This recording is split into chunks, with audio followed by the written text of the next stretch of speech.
The three women who were not Prince Philip's wife. Wallis Simpson was impossible to satisfy, and Edward paid the price. On September 6, 1997, the British monarchy entered Westminster Abbey carrying something heavier than a coffin. It carried a week of anger, suspicion, grief, and questions that millions of people had suddenly decided the royal family had to answer with their faces. That was why people watched the Queen Mother so carefully. At 97, she represented almost everything Diana had seemed to challenge. She came from an older royal world where emotion existed, certainly, but it did not wander about in public without permission. Diana had made emotion part of royal life. She hugged children, touched hospital patients, cried openly, admitted unhappiness, and eventually spoke publicly about a marriage the palace would have preferred to describe with considerably fewer adjectives. Now Diana was dead at 36, and the Queen Mother was sitting in the Abbey while the country studied every movement.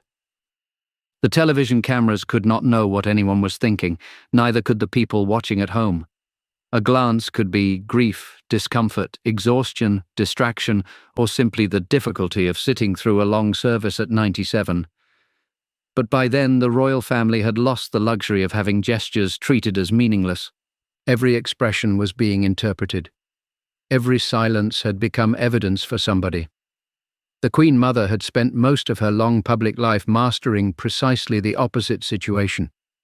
She had been trained by experience to reveal enough warmth to reassure people while keeping private emotion protected. Diana had become famous partly because she did the reverse.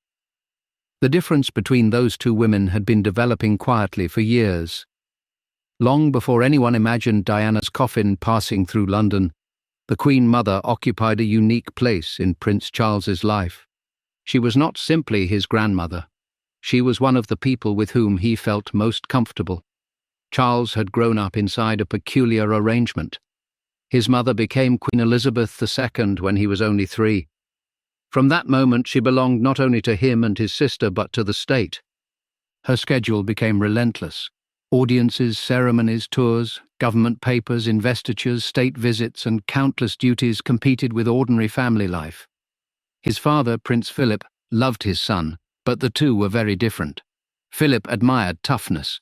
He had experienced displacement, family upheaval, military service, and war. He believed difficulty could be useful. Charles was more inward. He was sensitive, artistic, easily wounded, and interested in subjects that could make a traditional military breakfast table go unusually quiet. The Queen Mother understood another side of him. At Clarence House in London and Birk Hall in Scotland, Charles found a gentler atmosphere. His grandmother encouraged his love of music, painting, gardens, old buildings, and conversation. She appreciated ceremony without treating enjoyment as suspicious. She could be grand and affectionate at the same time. That combination mattered enormously to Charles. The Queen Mother also carried extraordinary authority within the family, because she had survived the crisis that had reshaped their dynasty. She had been born Elizabeth Bowes-Lyon in 1900, the daughter of an aristocratic Scottish family. When she married the Duke of York in 1923, she was marrying the King's second son, not the man expected to inherit the throne. That distinction should have allowed them a somewhat quieter royal life.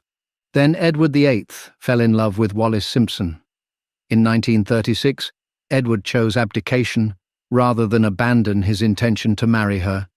His younger brother suddenly became King George VI. Elizabeth became queen. For the Queen Mother, the abdication was not romantic history. It was a family earthquake. Her husband was shy and struggled with a severe stammer. He had never expected to become king. Yet because his brother placed personal desire above royal duty, George inherited the crown, the responsibility, and the pressure. Elizabeth watched what that pressure did to him. Then came war. The royal couple remained in Britain through the Second World War. Buckingham Palace was bombed. They visited damaged neighbourhoods and factories. They became symbols of endurance. George VI carried the strain of kingship through an exhausting period, and his health declined. He died in 1952 at only 56. Elizabeth was widowed at 51. Her daughter became Queen Elizabeth II. From then on, Elizabeth was known as Queen Elizabeth the Queen Mother, and the lesson she carried from the abdication years was difficult to miss. Monarchy survived when individuals placed duty above private appetite. She had watched one king surrender the throne for love. She had watched another king accept a throne he did not want because duty required it. There was little mystery about which example she admired. This philosophy helped explain the world into which Diana Spencer would eventually arrive. Royal marriage was not merely about romance. It was about continuity, stability, heirs, reputation, and the appearance that the family at the center of the national ceremony was itself functioning properly. By the late 1970s, Prince Charles had reached the uncomfortable stage at which his unmarried status was becoming a public question. He was the Prince of Wales and future king. He needed a wife. Not simply any wife. The ideal candidate had to satisfy a collection of expectations that would have made an ordinary dating service resign. She needed to be socially suitable. She needed to be young enough to have children. She needed to be comfortable around royalty. Her past needed to be sufficiently uncomplicated for the press. She had to accept an enormous public role. She had to understand that privacy would shrink almost immediately. She also needed preferably to look delighted about all of this. Diana Spencer seemed to fit. She had grown up close to the royal family. Her childhood home, Park House, stood on the Sandringham estate. Her father would become Earl Spencer. Her family had generations of connections to the crown. Diana was not royal, but royal surroundings were familiar. She was also very young. When Charles began seriously considering her, Diana had far less life experience than he did. Charles had travelled widely, served in the Royal Navy, formed adult relationships, and spent years thinking about his future role.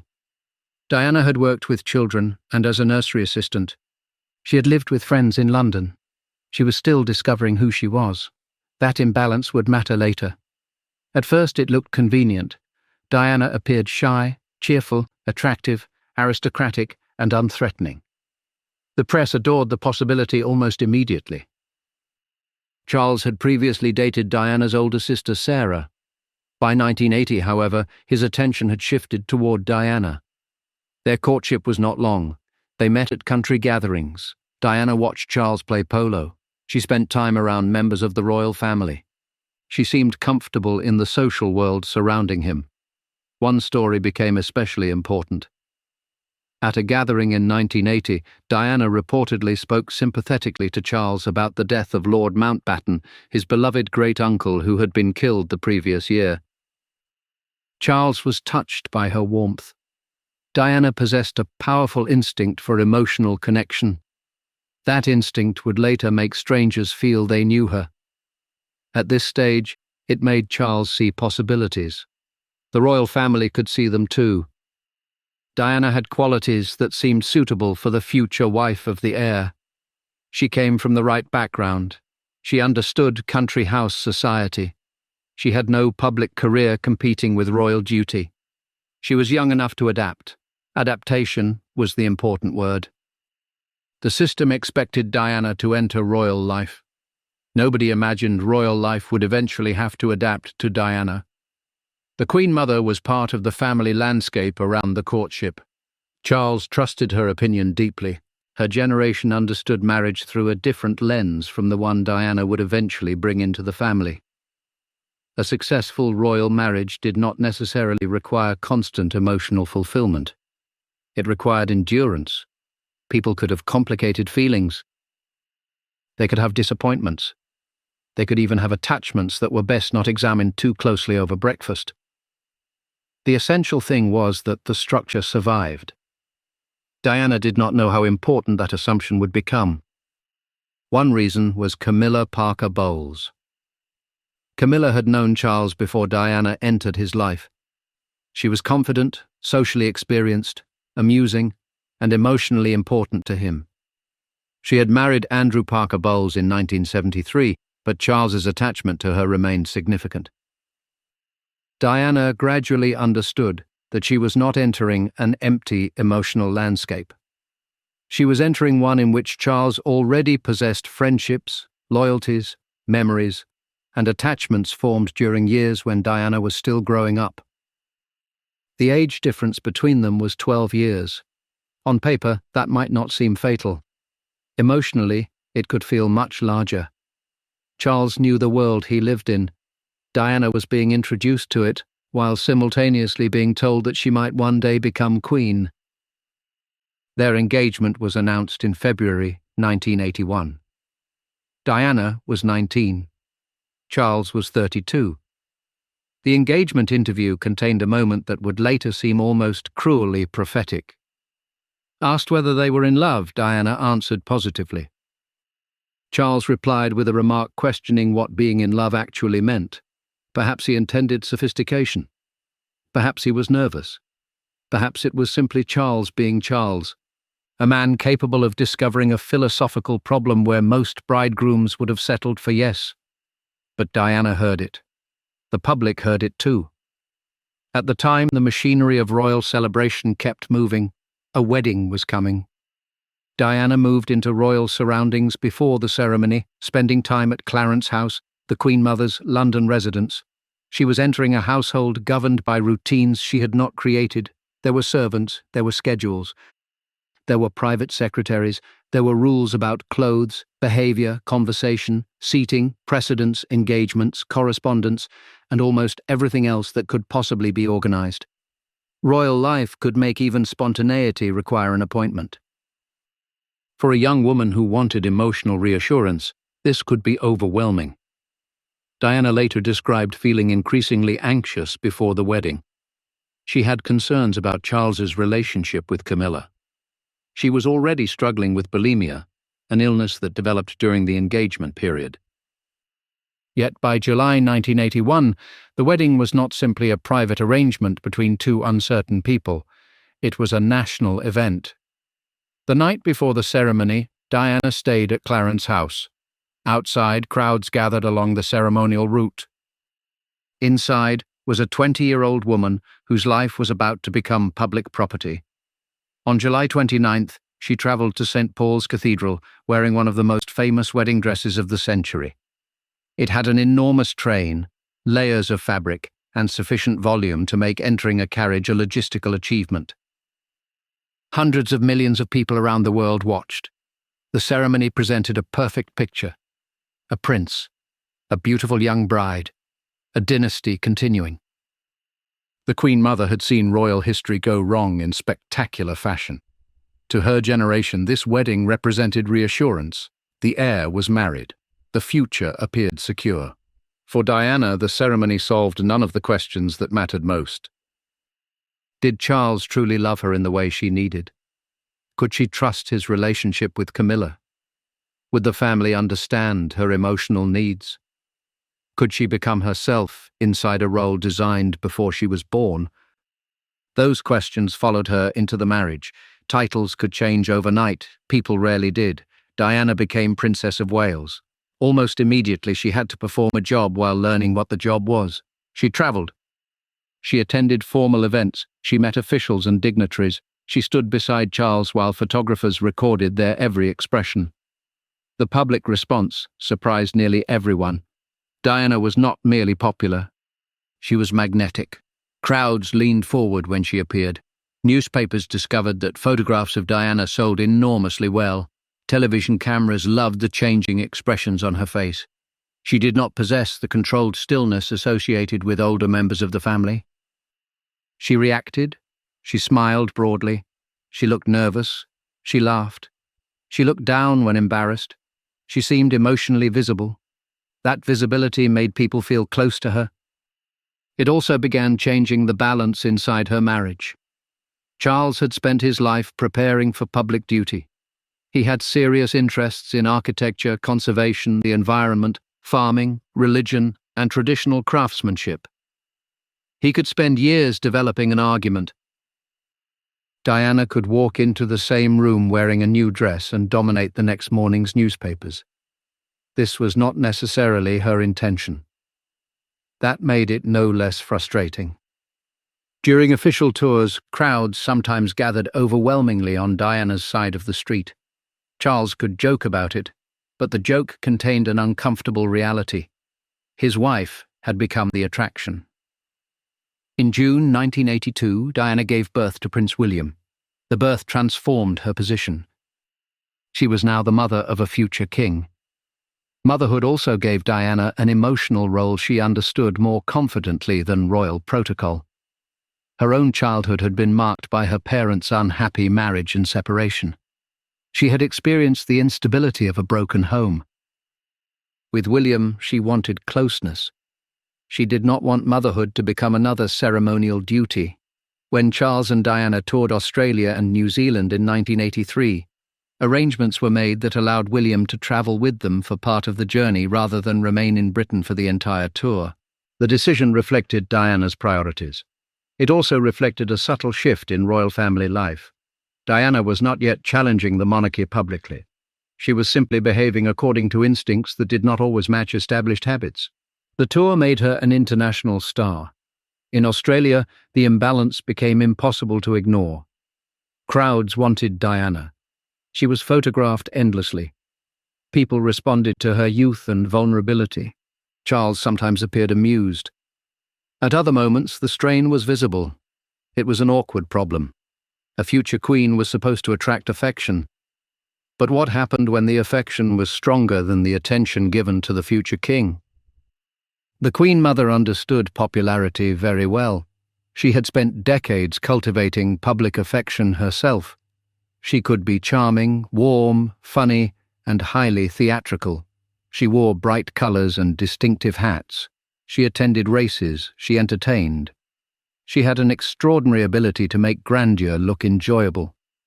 But her popularity never threatened the hierarchy. That was the difference. The Queen Mother's public warmth supported the crown. Diana's popularity was beginning to create a separate centre of emotional authority. No one needed to describe it that way yet. The danger was still hidden inside photographs of a young family. In September 1984, Diana gave birth to Prince Harry. Now the public picture seemed complete. Charles and Diana had 2 sons. The succession looked secure. Diana was one of the most famous women in the world. The monarchy appeared youthful and glamorous, but the private marriage was becoming more difficult. Diana's bulimia continued. Her insecurity intensified. Charles struggled with Diana's emotional volatility and with the attention surrounding her. Diana struggled with his reserve and his continuing emotional connection to Camilla. They increasingly spoke different emotional languages. When Diana wanted reassurance, Charles could withdraw. When Charles wanted calm, Diana could demand answers.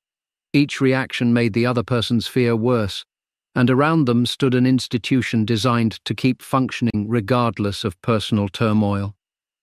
This is where the Queen Mother's importance becomes clearer. Charles did not simply respect his grandmother because she was old and royal. He trusted her. She represented security. She represented continuity. She had known him since childhood. Her homes offered familiarity. Her approval mattered. For Diana, that relationship could become complicated. A powerful grandmother who comforts your husband is harmless when the marriage is happy. When the marriage is failing, the same relationship can feel like an alliance. There is no need to invent secret meetings or whispered conspiracies to understand the tension. Families rarely require conspiracies. Loyalties are enough. The Queen Mother had spent much of her adult life believing that royal people survived by placing duty first. Diana was beginning to believe that constantly suppressing personal pain could destroy a person from the inside. The Queen Mother looked at endurance and saw strength. Diana increasingly looked at endurance and asked what it was costing. Neither woman had yet become the other's public enemy. They did not need to. They represented 2 different answers to the same question. What does a royal woman owe the monarchy when the monarchy is making her miserable? For the Queen Mother, history had already provided an answer. You stayed, you carried on, you protected the crown. You kept private trouble private whenever possible. Diana was still trying to follow that rule, but she was discovering that she might not be able to. As the 1980s moved forward, the photographs continued: family holidays, polo matches, balcony appearances, tours, Christmas at Sandringham, summer at Balmoral, William and Harry growing, Diana smiling, Charles smiling. The image remained convincing enough for anyone who wanted to believe it. Behind the image, the marriage was changing, and because Charles remained emotionally close to the Queen Mother, every disagreement inside that marriage existed within a larger network of family loyalty. Diana was no longer simply learning royal rules. She was beginning to understand who had written them, who benefited from them, and who would defend them when she started asking why they existed. That would become the real battle. Not Diana against one elderly woman, not the Queen Mother against one unhappy princess. Something much larger. A conflict between two ideas of monarchy. One believed the public should see stability even when the private family was suffering. The other was beginning to discover that the public might forgive suffering more easily than it forgave pretending. Years later, inside Westminster Abbey, those two ideas would occupy the same funeral. Diana would be in the coffin. The Queen Mother would be watching from the congregation, and millions of people, already suspicious that the older royal world had never truly understood Diana, would be watching the Queen Mother in return. By the middle of the 1980s, the marriage between Charles and Diana had become one of those arrangements that could still look perfectly respectable from 50 feet away. Unfortunately, cameras were getting closer. Diana had now spent several years inside the royal family, long enough to understand that almost nothing about the institution worked the way an outsider imagined. The palaces were grand, but the daily life could be rigid. The jewels were magnificent, but the schedule could be exhausting. A princess could own evening gowns worth thousands, and still discover that the most valuable commodity in royal life was not money. It was freedom. Freedom to cancel. Freedom to choose friends. Freedom to decide where to spend Christmas. Freedom to say, "I am unhappy," without triggering a discussion involving private secretaries, relatives, newspapers, and somebody wondering whether the constitutional implications had been considered. Diana was finding the limits of that freedom. She was also becoming increasingly aware that Charles's emotional connection with Camilla Parker Bowles had never vanished in the tidy way a young wife might have hoped. The relationship among Charles, Diana, and Camilla has often been reduced to a simple triangle, but there was nothing simple about it. Charles and Camilla had known each other before Diana. They shared humor, friends, interests, and the relaxed familiarity that comes from knowing someone without having to explain yourself every 5 minutes. Diana understood exactly how threatening that kind of ease could be. She did not simply fear another woman. She feared the version of Charles that existed around Camilla. With Camilla, Charles did not have to be the husband of the most photographed woman in the world. He did not have to wonder whether tomorrow's newspaper would compare their clothes, expressions, popularity, or parenting. He could return to an older emotional life. Diana could not compete with a memory. She tried anyway. That struggle intensified her insecurity, and insecurity intensified her behavior. There were arguments, accusations, emotional confrontations, periods of withdrawal, and reconciliations that did not solve what had caused the argument in the first place. Charles, who disliked emotional chaos, withdrew further. Diana, who interpreted withdrawal as rejection, became more desperate for reassurance. It was almost perfectly designed to make both people miserable. Around them, the royal family continued with Christmas. This was one of the remarkable features of royal life. Personal disaster could arrive, take off its coat, sit in the drawing room, and still find that dinner was at 8. Christmas at Sandringham followed traditions that were not easily altered. Presents were exchanged on Christmas Eve. Meals happened according to established patterns. Church attendance was public.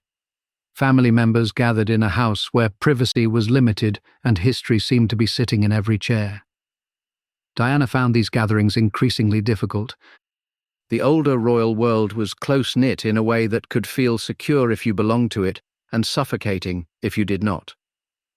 Charles knew the rhythms. His grandmother knew them. His mother knew them.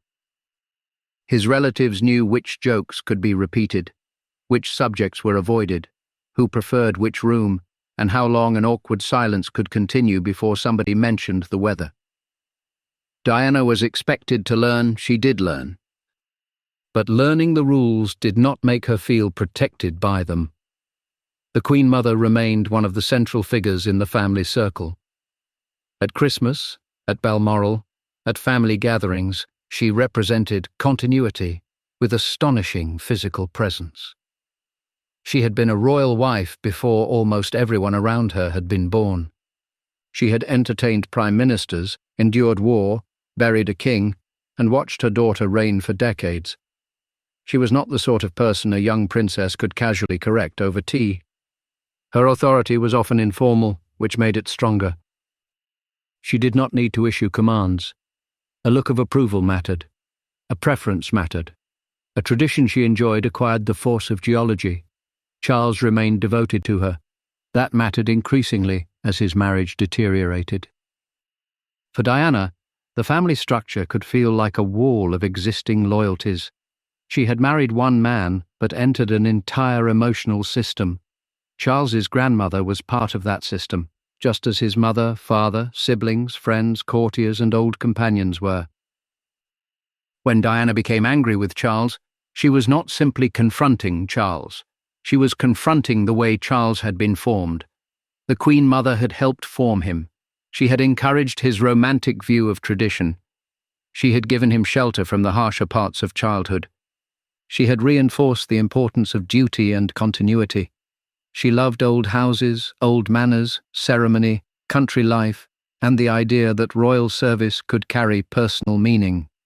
Charles absorbed much of that. Diana absorbed something different from her own experiences. She had grown up in privilege, but not emotional security. Her parents' marriage collapsed when she was young. Their separation was bitter. Custody became a source of pain. Diana learned early that grand houses did not prevent families from falling apart. It was a lesson that would become central to her adult life. When she married Charles, she had not entered marriage assuming unhappiness was something one simply endured forever. She wanted repair. Then she wanted recognition. Eventually she would want escape. But in the late 1980s, she was still attempting to make the role work. And in public, she was becoming extraordinarily effective. Her charitable work began developing a distinctive emotional style. Diana gravitated toward people who were ill, marginalized, frightened, or socially avoided. In 1987, she opened a hospital unit for patients with human immunodeficiency virus and acquired immunodeficiency syndrome in London. At a time when public fear and misinformation surrounding the illness remained widespread, Diana was photographed shaking hands with a patient without gloves. The gesture was simple. That was why it mattered. No speech could have carried the same force. A princess had touched a man with an illness many people wrongly feared could be transmitted through ordinary contact. Diana understood instinctively what a physical gesture could communicate. This was not the traditional royal style of simply arriving, receiving flowers, unveiling a plaque, and departing before anyone had time to form an emotional attachment. Diana lingered. She made eye contact. She crouched beside children. She touched people. She listened. The public responded because the gestures looked natural. The institution benefited enormously. Here was a Princess of Wales making the monarchy seem compassionate and modern. But the same qualities that strengthened the monarchy in public made Diana harder to manage in private. She was discovering her own power. Not constitutional power, not institutional power, something far more unsettling to the people around her. Emotional power. Diana could influence how millions of people felt.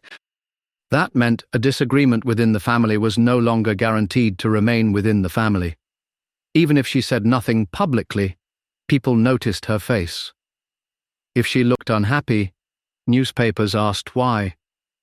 If Charles and Diana stood too far apart, photographers noticed. If she attended an engagement alone, the absence became a story.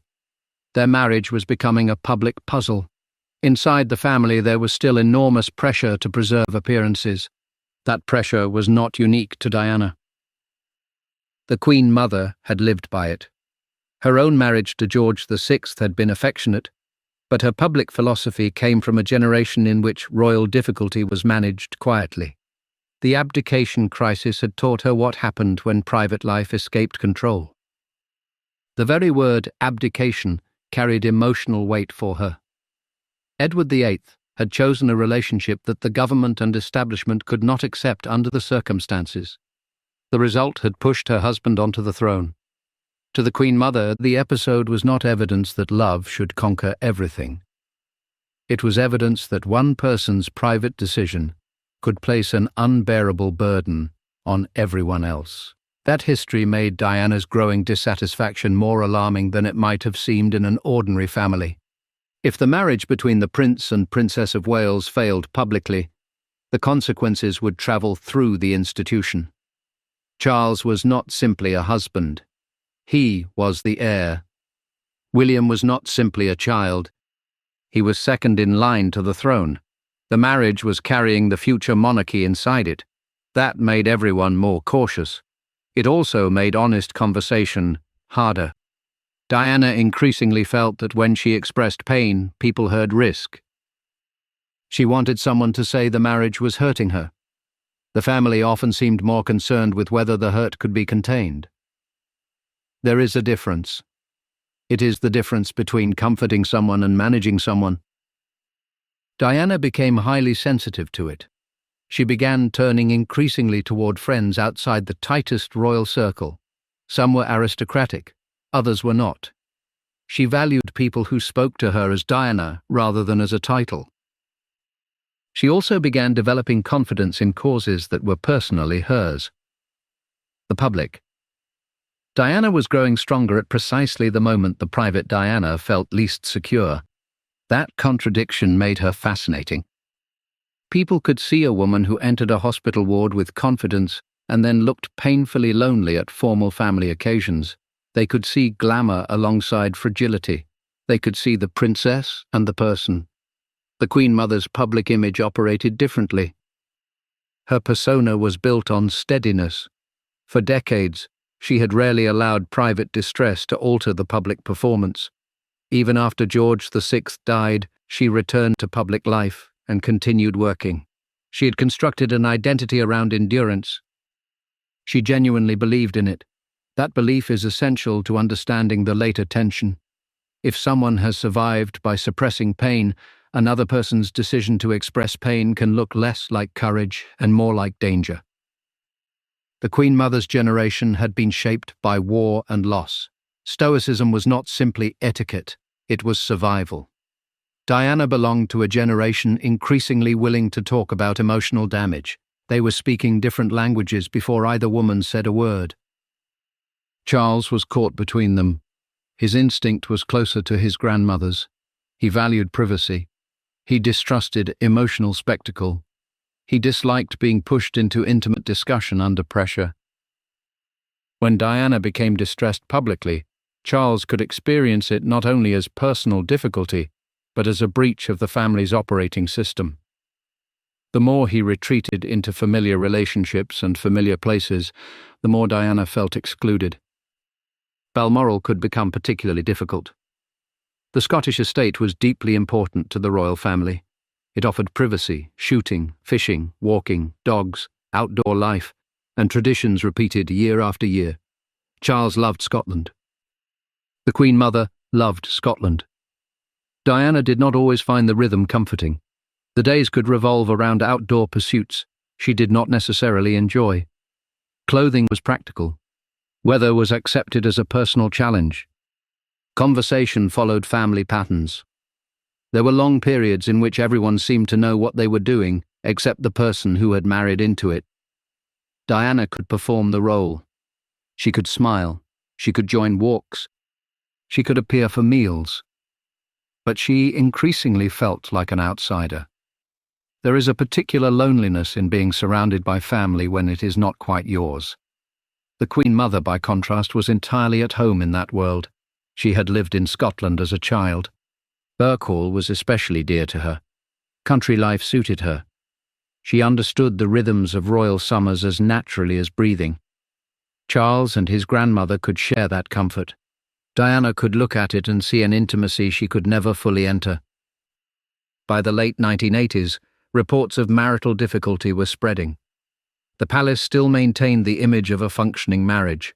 There were enough joint engagements to support it. There were enough photographs with William and Harry. There were enough smiles. But a strange thing happens when a famous marriage begins collapsing in public. The smallest details become enormous. Who arrived first? Who left alone? Who looked at whom? Who did not? People became amateur detectives armed with newspapers. The royal couple could no longer stand together without inviting analysis. Diana's clothing even became part of the emotional narrative. Early in the marriage, her dresses had often emphasized romantic youth. As she matured, her style became sharper, more confident, more deliberate. She understood the visual power of clothing. The Queen Mother did too, in her own way. She had used bright colours, hats, jewellery, and carefully controlled public presentation for decades. But their messages were different. The Queen Mother's clothes said permanence. Diana's increasingly said independence. By the end of the decade, independence was no longer merely a style. It was becoming a requirement. Charles had resumed a close relationship with Camilla. Diana became involved in emotional relationships of her own. The marriage had moved far beyond ordinary disappointment. Yet the institution still hoped for containment. The children complicated everything. William and Harry were still young. Diana was fiercely protective of them. She wanted them to experience parts of ordinary childhood. She took them to amusement parks, fast food restaurants, and other places that royal children had not traditionally visited in quite the same way. She wanted them to see life outside palaces. She also wanted physical affection to be normal. The boys hugged their mother. She hugged them back. The images became part of Diana's public identity. The public did not merely see her as a princess, they saw her as a mother. This would later become one of the most emotionally explosive aspects of her death. In the late 1980s, however, it created another contrast with older royal parenting traditions. That does not mean previous royal mothers lacked love, they simply expressed it within different conventions. Diana made affection visible. Visibility was becoming her defining quality. When she was happy, people saw it.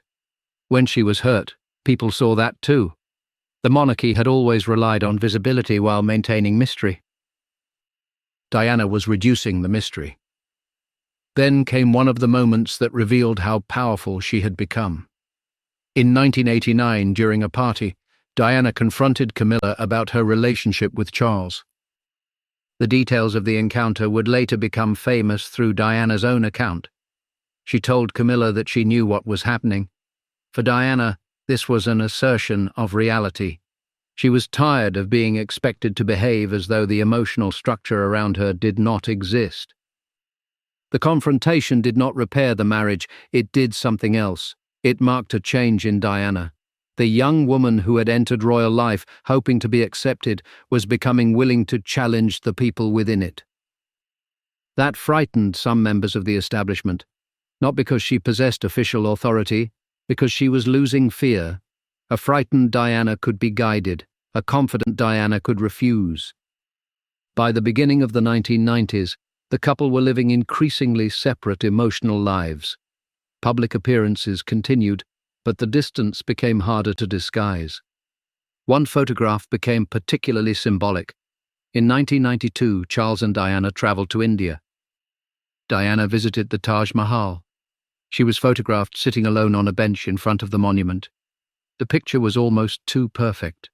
A beautiful princess, one of the world's most famous monuments to love, and no husband beside her. When journalists asked how she felt, her response hinted that the visit had been a healing experience. The photograph traveled everywhere. No palace statement could compete with it. Diana had not announced that her marriage was lonely. She did not need to. The image did the work. Charles was elsewhere during the visit. That was enough. For the Queen Mother's generation, this new media environment was treacherous. Older royal life depended on carefully controlled appearances. Newspapers could be intrusive, certainly, but television and modern photography created a different kind of scrutiny. A picture could become an argument. Diana was extraordinarily good at producing pictures people understood emotionally, sometimes intentionally, sometimes simply by being herself. The royal family was beginning to realize that the traditional methods of protecting reputation were failing. Silence no longer ended speculation. Sometimes silence intensified it. And 1992 would become disastrous. It was the Queen's 40th year on the throne, a year that should have been celebratory. Instead, royal marriages were collapsing with impressive efficiency. Princess Anne's marriage had already failed. Prince Andrew separated from Sarah, Duchess of York. Then came further scandal. Private telephone conversations involving Diana were published. Another intimate recorded conversation involving Charles and Camilla would become notorious. The marriages and private lives of the younger royal generation were being exposed in humiliating detail. The Queen later described 1992 as an annus horribilis, a horrible year. For Diana, it was the year the private breakdown finally became impossible to conceal. Andrew Morton's book about her life appeared that summer. It presented a devastating picture of Diana's marriage, her bulimia, her unhappiness, her suicide attempts, and her sense of isolation inside the royal family. At first, Diana's direct involvement was not publicly acknowledged. The book seemed astonishing because it contained details no outsider should have known. The monarchy was confronted with something it had rarely faced from one of its most senior members, an alternative version of royal reality. The traditional palace story said duty continued. The Morton account said Diana had been suffering terribly while the duty continued. That distinction changed everything. The Queen Mother could hardly have missed what this represented. This was not simply marital unhappiness anymore. Private pain had entered print. The old rule had been broken. To someone formed by the abdication crisis and wartime discipline, public revelation of intimate royal distress could look profoundly dangerous. To Diana, secrecy itself had become part of the problem. She believed the official version of her marriage had trapped her. If she remained silent, the public would never understand what she had lived through. If she spoke, she risked being accused of betraying the family. There was no painless choice. The book intensified hostility inside royal circles. Trust deteriorated further. Diana increasingly believed people around Charles were protecting him at her expense. Charles increasingly felt Diana's behavior was damaging him and the institution. Friends and courtiers became partisans. Information moved through private networks. Stories appeared in newspapers. Each side suspected the other. A marriage had become a court, and in a court, neutrality is rarely as neutral as it claims. The Queen Mother's instinct was naturally sympathetic to Charles. He was her beloved grandson. She had known him all his life. She understood his weaknesses and defended his sense of duty. Diana was the newer figure. She was the person challenging the structure the Queen Mother had spent decades protecting. Again, this did not require hatred. Family loyalty can produce conflict without hatred. Sometimes it produces colder things. Distance, disapproval, a refusal to take someone's version of events seriously. By the end of 1992, separation could no longer be avoided. Prime Minister John Major announced in the House of Commons that the Prince and Princess of Wales were separating. The announcement was formal. The consequences were personal. Charles and Diana would remain married for the time being. They would continue certain public duties. They would share responsibility for William and Harry. But the fantasy created in St. Paul's Cathedral 11 years earlier was over. The future king and the woman chosen to become his queen were now living apart. For the Queen Mother, this represented more than a family disappointment. It was evidence that the assumptions governing royal marriage were failing. A young woman had entered the institution, been given one of its highest titles, produced the necessary heirs, and then refused to continue pretending that misery was an acceptable private arrangement. Diana had crossed a line, but the public had not abandoned her. That was what made the situation so dangerous. If Diana had become unpopular, the institution could have allowed her to drift outward. Instead, she remained beloved. People felt protective of her. The more isolated she appeared inside the palace system, the more some members of the public identified with her. The traditional hierarchy was being inverted. The institution possessed the titles. Diana possessed sympathy. The Queen Mother had spent a lifetime believing that duty earned affection. Diana was proving that vulnerability could earn it too. And now the conflict was moving into a new phase. The marriage had separated. The public knew there had been profound unhappiness. The newspapers were no longer treating the royal couple as a fairy tale. Charles and Diana would increasingly begin telling their own versions of what had gone wrong. Once that started, family disagreement would become public history. The Queen Mother would still be there, close to Charles, defending the old idea that the crown survived through restraint. Diana was moving in the opposite direction. She had learned that silence had not saved her marriage. She was about to find out what speaking would cost. Separation did not bring peace. It merely removed the last excuse for pretending Charles and Diana were fighting over ordinary married life. Once they were living apart, the argument changed. The question was no longer whether the marriage could be repaired.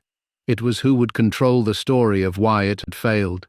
For Diana, that story mattered almost as much as the separation itself. She believed she had entered the royal family young, inexperienced, and emotionally unprepared for what awaited her. She believed Charles had remained attached to Camilla Parker Bowles. She believed people around him had protected the system while treating her distress as an inconvenience. If she simply stepped quietly aside, she feared that history would reduce the collapse to one unstable princess who had failed to cope. Charles had his own grievances. He believed he had entered the marriage under immense pressure to choose a suitable bride. He had discovered that he and Diana were badly matched. He had felt increasingly unable to manage the intensity of her emotions. He had watched his public identity become consumed by the failure of the marriage, while years of work on causes he cared about were dismissed or mocked. Neither wanted to be remembered as the person who destroyed the fairy tale. Unfortunately for the royal family, both had access to television. The Queen Mother had spent her life in a monarchy that survived scandal by refusing to feed it. The younger Wales household was moving towards something closer to competing documentaries. This was not progress she was likely to find relaxing.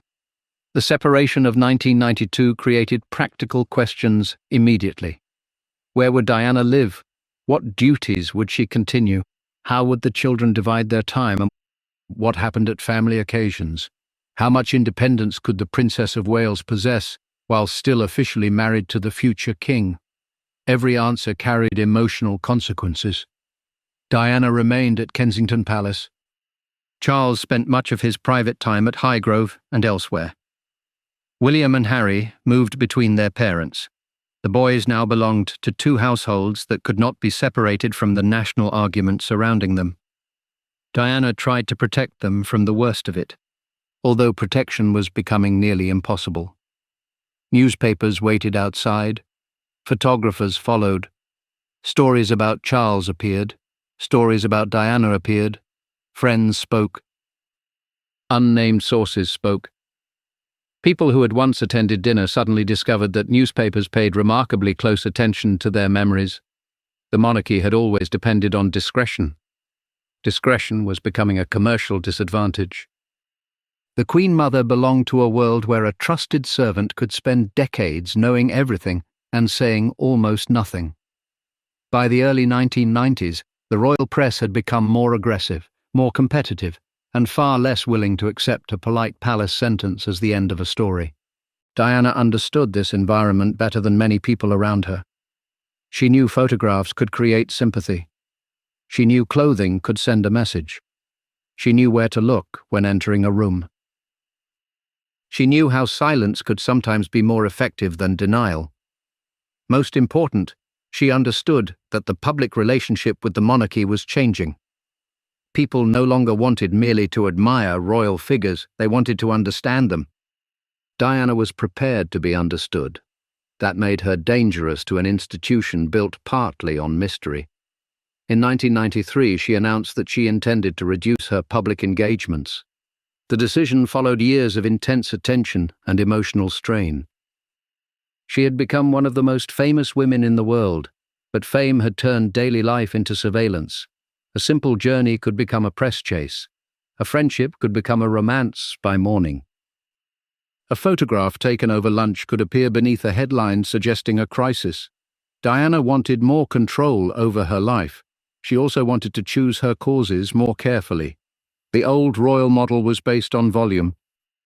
Hundreds of engagements, hospital openings, municipal visits, charity dinners, handshakes, plaques. Diana increasingly preferred depth. She wanted to concentrate on issues where her presence could change public behavior. This was another subtle rebellion. Royal duty traditionally meant accepting the schedule. Diana wanted to shape it. For the Queen Mother's generation, duty was often measured in appearances completed whether one felt like completing them or not. The Queen Mother herself maintained an astonishing public schedule well into old age. She had spent decades attending ceremonies, races, receptions, military occasions, and charitable events.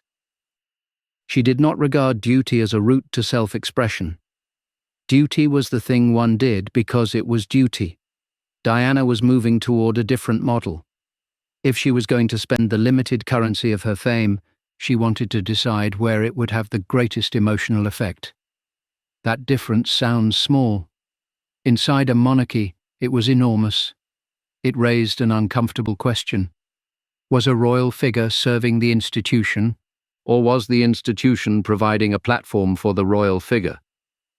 Diana increasingly behaved as though both could be true. Charles, meanwhile, faced a crisis of legitimacy of his own. If Diana's version of the marriage became accepted without challenge, he risked being remembered simply as the husband who had neglected a young wife for an older lover. That was not a promising foundation for a future king. In 1994, Charles agreed to cooperate with a television documentary made by Jonathan Dimbleby. It was intended to present a fuller portrait of him. Charles wanted people to see the man behind the caricature. He wanted his ideas, work, responsibilities, and frustrations understood. But one question overwhelmed much of the rest. Had he been faithful to Diana? Charles said that he had been faithful until the marriage had irretrievably broken down. The admission changed the public argument instantly. For years, the relationship with Camilla had been treated through rumor, suggestion, and leaked private conversation. Now Charles himself had acknowledged adultery. The future king had spoken publicly about marital infidelity. The old walls of royal privacy were cracking from both directions. For Diana, the admission confirmed something she had been saying for years. For Charles, it was an attempt to explain rather than simply deny. For the Queen Mother, it represented the kind of public discussion previous generations had considered almost unthinkable. The family had gone from hiding marital problems to discussing adultery on primetime television. There was only so much tea one could reasonably pour over that. The documentary aired in June 1994. On the same evening, Diana attended a fundraising event at the Serpentine Gallery in London. Her appearance became one of the defining images of the entire royal conflict. She wore a fitted black dress with bare shoulders and a short hemline. It was glamorous, confident, and unlike the safer clothes expected from a princess attempting to disappear politely. The dress had reportedly been in her wardrobe for years. That evening, it became famous. The press later called it the revenge dress. Whether Diana herself would have chosen that label hardly mattered. The photograph created a narrative immediately. Charles was on television discussing the failure of their marriage. Diana appeared looking spectacular. There are political campaigns with less efficient messaging. The moment demonstrated the unusual form of power Diana had developed. She did not require a palace. She did not require an official statement. She did not even require words. One photograph could reshape the next day's story. This ability frustrated traditional royal management because it could not be controlled with hierarchy. A private secretary could advise, a courtier could object, a relative could disapprove, but Diana could put on a dress, step out of a car, and change the emotional temperature of the country before dinner. By now, the Queen Mother's relationship with Diana had inevitably been affected by the marital collapse. Charles was her grandson, and not just any grandson. He was the future king, and a man she had supported emotionally since childhood. The Queen Mother's instincts were therefore aligned with protecting Charles and the institution around him. That does not require imagining dramatic confrontations. The more revealing fact was structural. Diana increasingly stood outside the inner emotional circle in which Charles felt secure. The Queen Mother stood firmly inside it. That difference became more significant as the conflict grew. Diana saw the institution closing ranks. The family saw Diana becoming increasingly unpredictable. Both perceptions fed each other. When Diana felt excluded, she sought support elsewhere. When she sought support elsewhere, palace figures trusted her less. The less they trusted her, the more excluded she felt. The marriage was over, but the cycle continued. Diana's friendships became increasingly important. She valued people who treated her as a woman rather than a constitutional problem. Some relationships became intensely close. Her friendship with James Gilby had already produced embarrassment when a private telephone conversation was published. Her relationship with James Hewitt, a cavalry officer, would later become public knowledge. Hewitt had helped Diana with riding. Their friendship became intimate. The relationship gave Diana affection at a time when her marriage was emotionally dead. It also created another vulnerability. The public was increasingly being asked to choose between two imperfect people rather than one innocent spouse and one guilty one. That reality complicated Diana's image but did not destroy it. Part of the reason was that she had developed a direct bond with the public. People did not need to believe she had behaved perfectly in order to believe she had suffered. That distinction mattered. The Queen Mother's generation had built royal legitimacy partly through exemplary behavior. Diana was building public sympathy through recognizable behavior. She made mistakes. She became jealous. She could be impulsive. She formed complicated relationships. She could manipulate the press and then resent it. She could be extraordinarily compassionate one day and deeply difficult the next. To many people, that made her seem less royal and more human. The very qualities that unsettled the institution strengthened her popularity outside it. By 1995, the Cold War between the Wales households had entered a dangerous phase. Charles had spoken. Diana was considering whether she should do the same. She had already allowed her experience to emerge indirectly through Andrew Morton's book, but indirect revelation no longer seemed enough. She wanted to speak in her own voice. The opportunity came through Martin Bashir, a journalist working for the British Broadcasting Corporation programme Panorama. Diana agreed to an interview. The circumstances by which Bashir obtained her cooperation would become a major scandal many years later. False documents were used to help persuade Diana's brother that people around the princess were being paid to betray her. At the time, Diana was already suspicious and increasingly convinced that forces around the establishment were working against her. That atmosphere made the deception especially effective. The interview was recorded secretly at Kensington Palace. The palace establishment did not know what was coming. Neither did the Queen Mother. Neither did Charles. Neither did the Queen. On November 20th, 1995, millions watched Diana speak. She discussed bulimia. She discussed depression. She discussed self-harm. She discussed Charles's relationship with Camilla. She discussed her own relationship with James Hewitt. She discussed the pressures of royal life. And then came the sentence that would follow the monarchy for years. She said there had been 3 people in the marriage, so it had been crowded. The line was simple. That made it devastating. Years of rumor, anxiety, whispered conversations, intercepted telephone calls, and palace silence were compressed into one sentence anyone could understand. 3 people, 1 marriage, too crowded. Diana also questioned whether Charles was suited to the highest role waiting for him. That was the moment the interview moved beyond marital confession. A separated wife discussing adultery was damaging. The mother of a future king publicly questioning the suitability of the heir touched the institution itself. For the Queen Mother, this was a profound breach.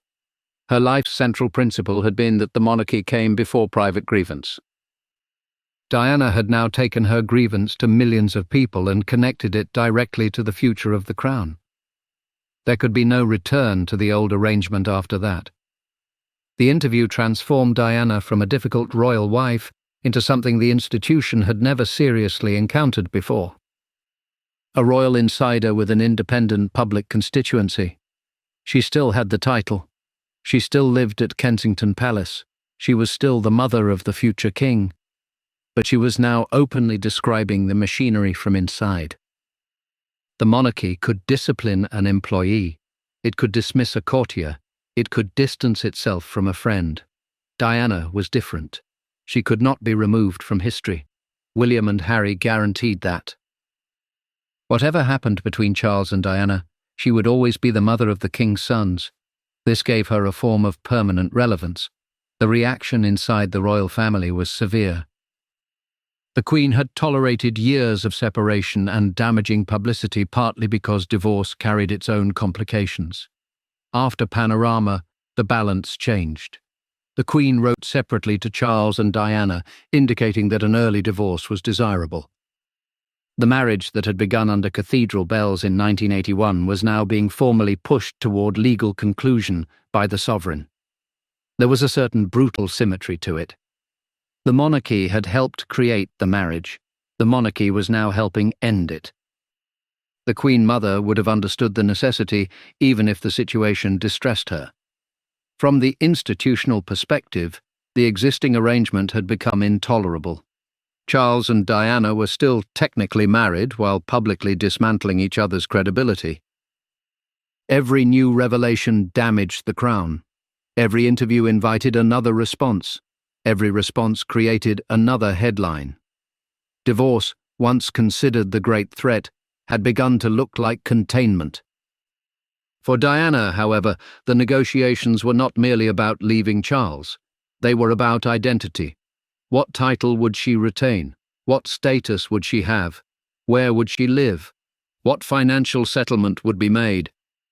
How would her staff be funded? What access would she have to royal occasions? What would her future role look like? And above everything else, how would the settlement affect William and Harry? Money mattered because independence required money.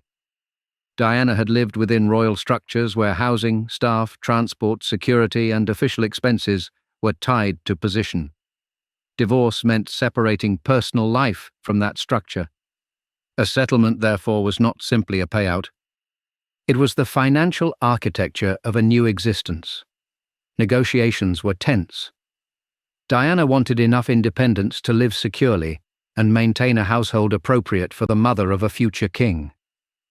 Charles had access to substantial income through the Duchy of Cornwall, but the settlement still had to be structured carefully. Eventually, Diana received a lump sum reported at around £17 million, with additional money connected to maintaining her office. The number was enormous to the public. Within Diana's circumstances, it bought something more important than luxury. It bought distance. After years of having so much of her life determined by the institution, she would possess substantial control over her own household. But money could not settle the symbolic question. Her title became the most emotionally charged part of the divorce. Before the divorce, she was Her Royal Highness the Princess of Wales. After it, she would be Diana, Princess of Wales. She would lose the style of Royal Highness. To outsiders, the difference could sound like an argument over 3 words. Inside the royal system, those 3 words represented rank. A Royal Highness occupied a clearly defined position within the hierarchy. Without that style, Diana remained Princess of Wales by virtue of her former marriage and retained immense public prominence, but she no longer carried the same formal royal status. The change had practical and emotional consequences. She would no longer be required to curtsy to certain people in the same way as before, because her status had changed in relation to them. More painfully, her own sons retained their royal styles. William and Harry were princes. Their mother was no longer a royal highness. For a woman who had spent years feeling that the institution valued rank above emotion, the symbolism was impossible to miss. Stories circulated that William comforted Diana by telling her that when he became king, he would restore the title. Whether every remembered word survived perfectly is less important than why the story resonated. People could picture the child seeing what adults had done to his mother's status and wanting to repair it. The public understood that language immediately. A son defending his mother. That emotional simplicity was Diana's strongest territory. The Queen Mother's world was more complicated. To her, titles were not sentimental decorations. They defined structure. They placed individuals within the monarchy. Removing Diana's Royal Highness reflected the fact that she was no longer the wife of the heir. From the institutional perspective, it made sense. From Diana's perspective, it could feel like rejection stamped onto stationery. This was precisely the divide that had haunted her entire royal life. The family thought in structures. Diana thought in relationships. The family saw a title. Diana could see belonging. The divorce became final in August 1996. 15 years after the wedding at St. Paul's, Charles and Diana were legally no longer husband and wife. The crowds did not gather. There was no carriage. There were no bells. No one had commissioned a dress with a train long enough to require assistance. The most famous royal marriage of its generation ended through paperwork. Diana was 35. She had entered the family at 20. Nearly her entire adult identity had been shaped by the marriage. Now she had to invent what came after. This frightened the palace almost as much as what had come before.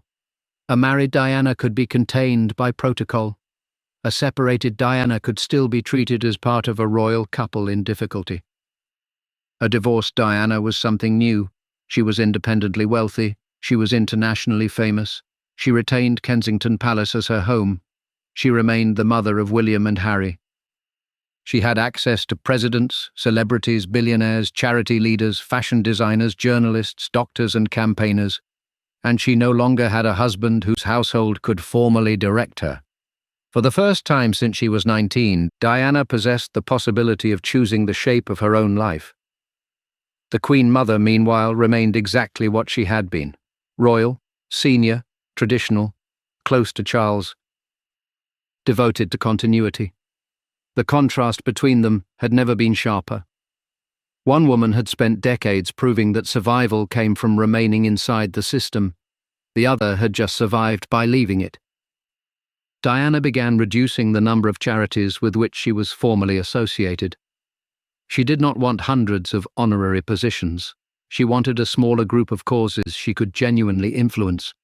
She began selling some of her famous dresses, with proceeds benefiting charity. The clothes that had once functioned as royal costume were becoming pieces of her previous life. There was symbolism in that too. She was clearing the wardrobe. She was clearing the role. She was deciding what remained hers. The public remained fascinated. What would Diana do now? Would she remarry? Would she move abroad?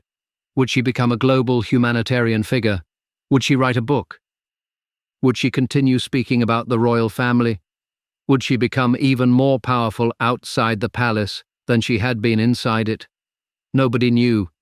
That uncertainty made the older royal establishment nervous because Diana had become impossible to categorize. She was no longer royal in the old formal sense, yet wherever she went, crowds behaved as though she were. A title could be removed. Public attachment could not. And while the royal family attempted to restore stability after years of scandal, Diana began discovering how much influence she possessed without them. She was about to use that freedom in ways that would take her far beyond royal drawing rooms and country estates. She would travel into minefields. She would involve herself in international campaigns. She would enter a new romantic relationship. She would become more independent, more unpredictable, and more closely watched than ever. For the Queen Mother and the family around Charles, the divorce had solved the legal problem. It had not solved Diana. Nothing had. And less than 1 year after the marriage officially ended, the entire argument over who had understood her, who had failed her, and what she meant to Britain would be transformed by an event no settlement, title, palace, or private secretary could control. The divorce gave Diana something she had wanted for years: space. It also gave her something more dangerous: silence. For the first time in nearly 15 years, there was no marriage to repair, no joint household to maintain, and no realistic possibility that Charles would suddenly become the husband she had once hoped he might be. That certainty hurt, but certainty has its uses. Diana could now begin constructing a life that belonged more clearly to her. She remained at Kensington Palace, but the atmosphere around her changed. The palace was still royal property. Guards still stood at entrances. Staff still handled correspondence and schedules. Yet Diana was no longer operating as the wife of the Prince of Wales. She could reduce official duties. She could choose charities more carefully. She could decide which invitations mattered. Most importantly, she could decide what kind of public figure she wanted to become. This was not a small question. For most divorced women, rebuilding life does not involve wondering whether a foreign president might invite you to dinner. Diana's private uncertainty operated on an extraordinary scale. She was 35, wealthy, famous, and emotionally restless. She was also the mother of 2 princes. William was entering adolescence. Harry was still a boy. They moved between 2 worlds. With Charles, they experienced the traditions of the monarchy, country estates, royal routines, and the strange knowledge that their father would one day become king. With Diana, they experienced something looser. She took them to cinemas. She took them to amusement parks. She tried to expose them to ordinary life. She wanted them to understand that most people did not live behind palace gates. This was not necessarily an attack on royal upbringing. Diana simply believed that future royal men needed to know what ordinary lives felt like. She had learned how dangerous isolation could be. She did not want her sons trapped inside it. William, especially, understood more of his mother's situation than adults sometimes realized. He was old enough to read newspapers, old enough to hear gossip, old enough to understand that his parents had hurt each other, and old enough to recognize that the public had turned their marriage into a national drama. Diana sometimes leaned emotionally on William in ways that reflected how lonely she had become. He listened. He comforted her. He also remained Charles's son. That position was impossible. A child should not have to mediate between parents whose arguments appear on front pages. But William's childhood contained pressures most adults would have struggled to understand. The Queen Mother remained part of his life too. To William and Harry, she was not primarily a symbol of old royal discipline. She was their great-grandmother. She represented Christmases, family gatherings, castles, traditions, and the established rhythm of royal life. That is one reason the later funeral became emotionally complicated. These were not abstract political camps. They were relatives. William could love his mother and love his father. He could love his great-grandmother while knowing that his mother had felt rejected by parts of the institution she represented. Families are capable of holding contradictory loyalties far more easily than newspapers are. Newspapers prefer teams. By 1996, Diana had become a team of one. She still had advisors. She still had friends. She still had staff. But there was no institution behind her comparable to the machinery surrounding the monarchy. That meant she needed to be careful. It also meant she could move quickly. In January 1997, Diana travelled to Angola The visit would become one of the most important moments of her post-divorce life. She was working with the British Red Cross and drawing attention to landmines. Landmines are not glamorous. They remain buried after war's end. They do not know that peace treaties have been signed. They do not care whether the person approaching is a soldier, a farmer, or a child. Diana understood that her celebrity could make people look at something they would otherwise ignore. She walked through a cleared minefield, wearing protective equipment. The photographs travelled around the world. Critics accused her of interfering in political matters. Some suggested she was being used. Diana kept going. She visited injured people. She met children who had lost limbs. She listened to survivors. Her presence transformed an issue discussed by specialists into something families could understand immediately. A woman known for gowns and jewels was standing beside people whose bodies had been altered by weapons left beneath the ground. That contrast was powerful. It was also exactly the kind of work Diana had begun imagining for herself. She did not need a royal title to attract attention. She needed a cause. This was a significant development. For years, the monarchy had provided Diana with a platform. Now Diana herself was the platform. That distinction was impossible to miss. The royal family could continue without her. She was proving she could continue without them.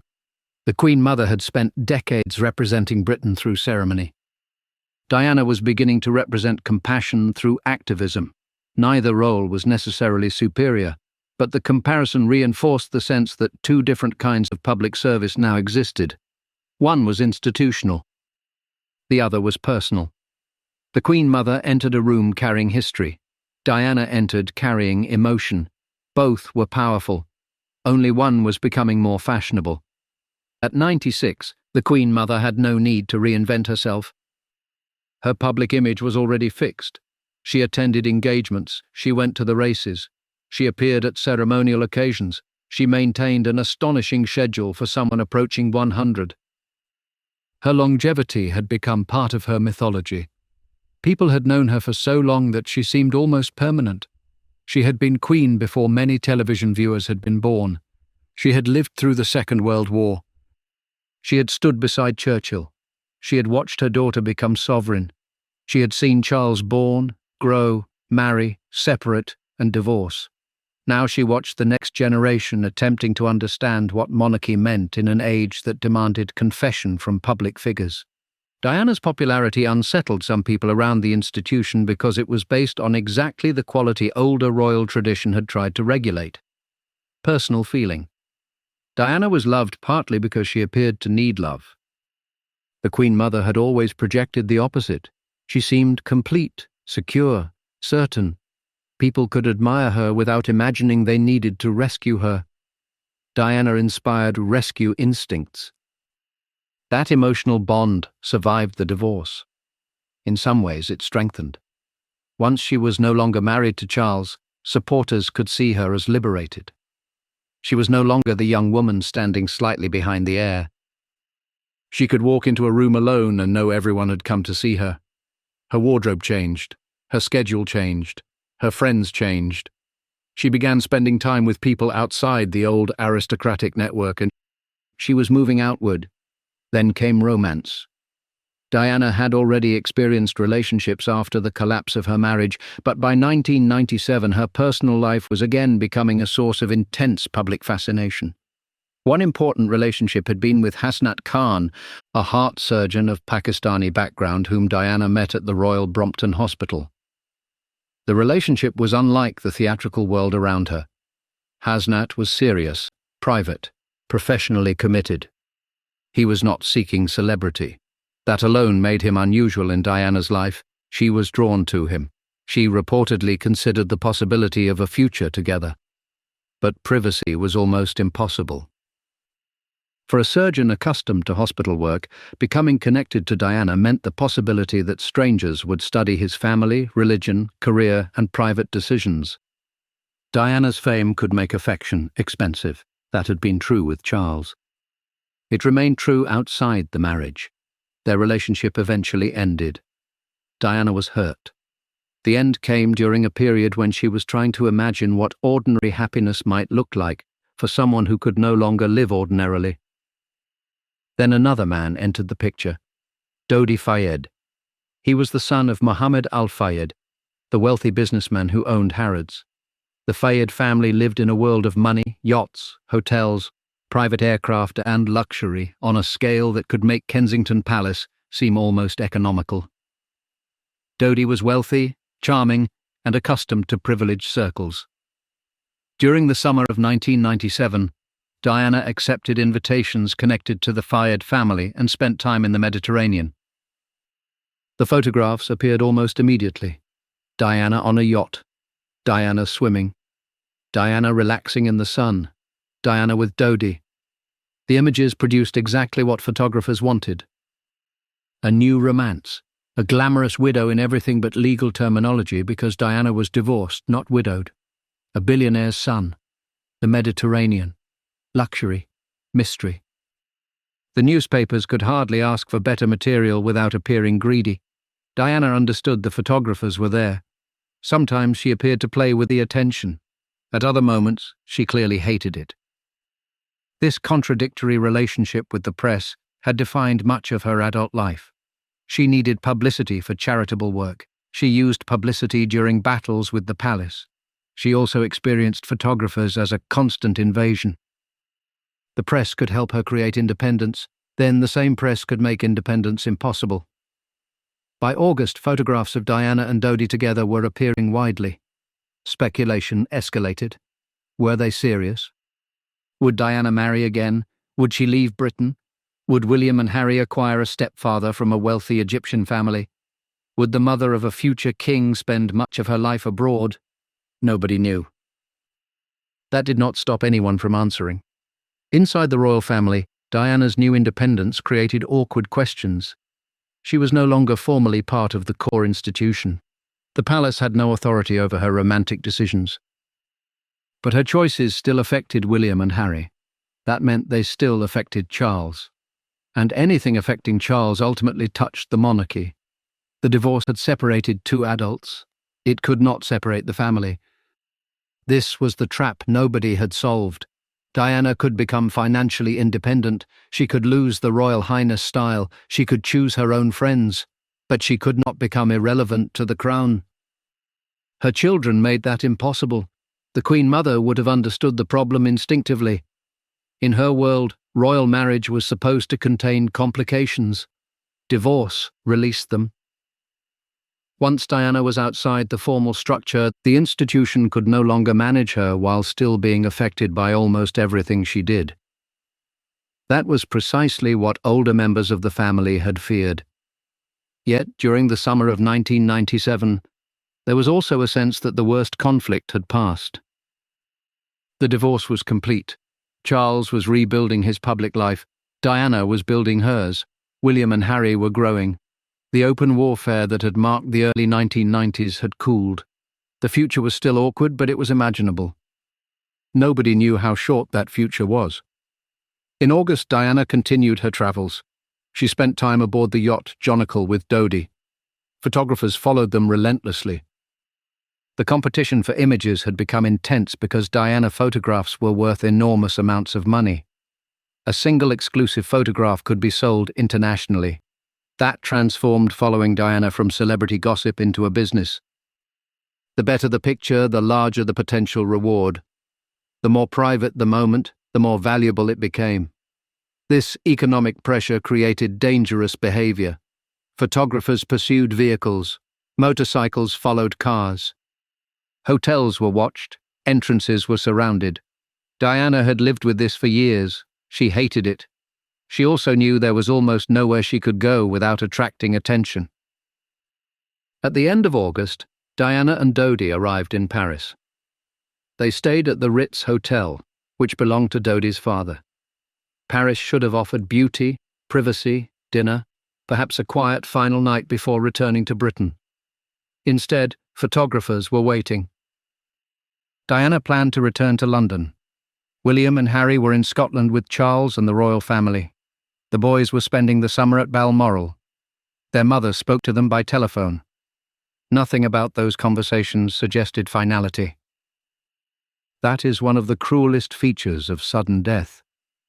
The last ordinary conversation does not announce itself. Nobody knows to choose better words. Nobody knows that a goodbye is being given only once. On the evening of August 30th, Diana and Dodi ate at the Ritz. Photographers gathered outside. Plans changed. A vehicle left the front of the hotel as a decoy. Later, after midnight, Diana and Dodi departed from the rear in a Mercedes.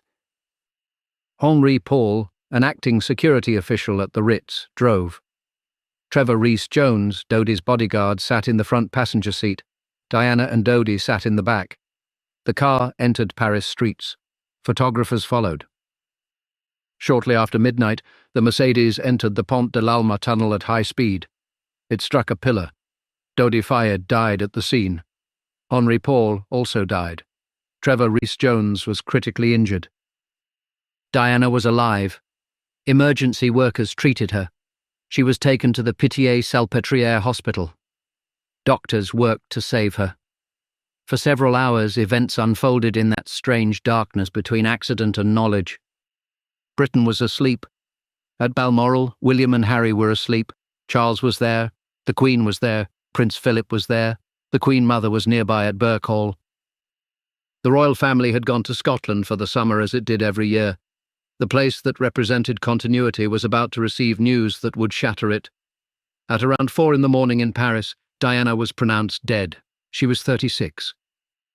The woman who had once been expected to become queen had died in a tunnel while being pursued by the press. The mother of the future king was gone. The former wife of the heir was gone. The woman who had spent years fighting to be heard would never speak again. Now everything depended on the people she had left behind. Charles was awakened. Information moved through Balmoral. Officials began trying to establish exactly what had happened. There were immediate practical questions.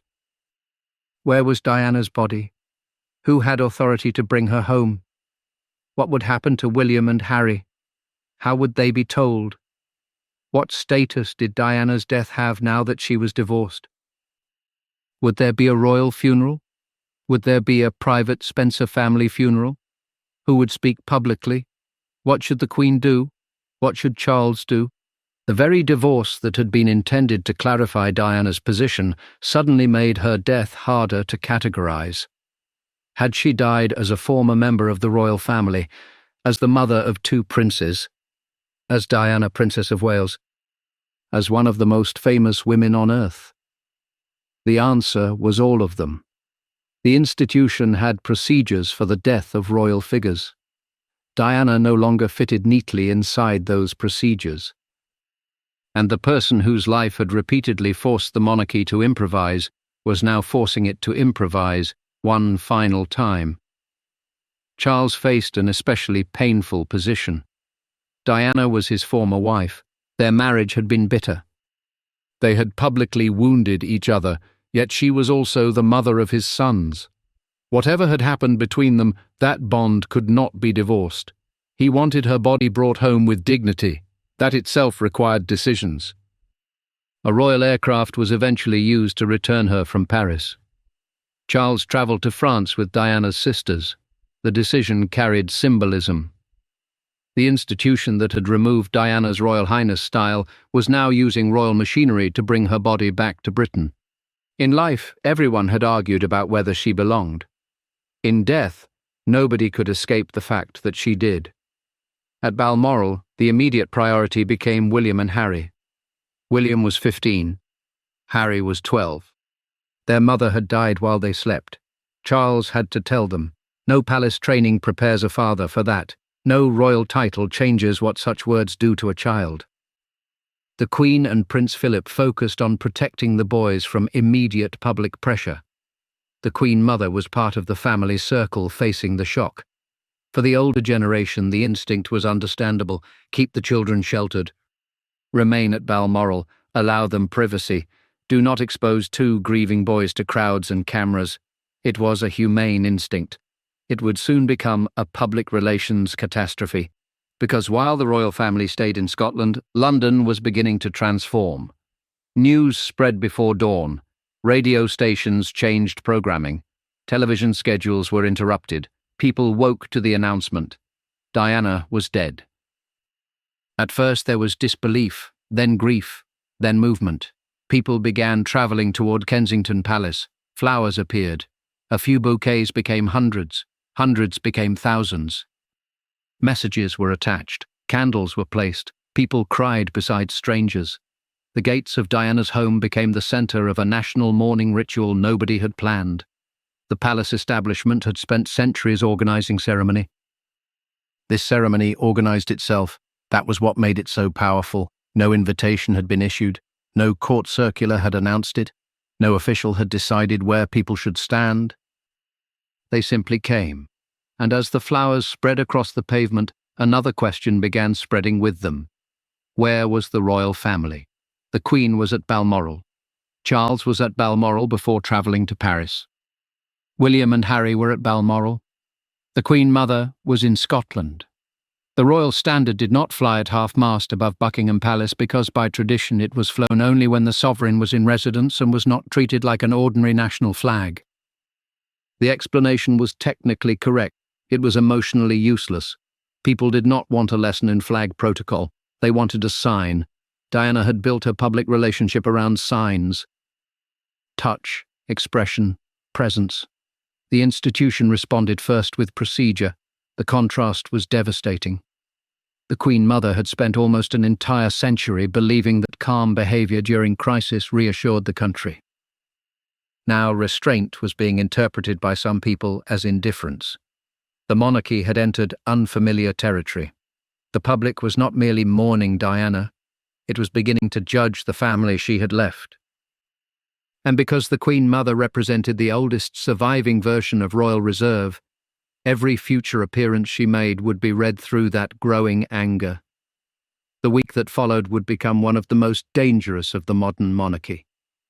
The argument would involve flags, flowers, television, children, protocol, newspapers, and grief. Then it would culminate inside Westminster Abbey.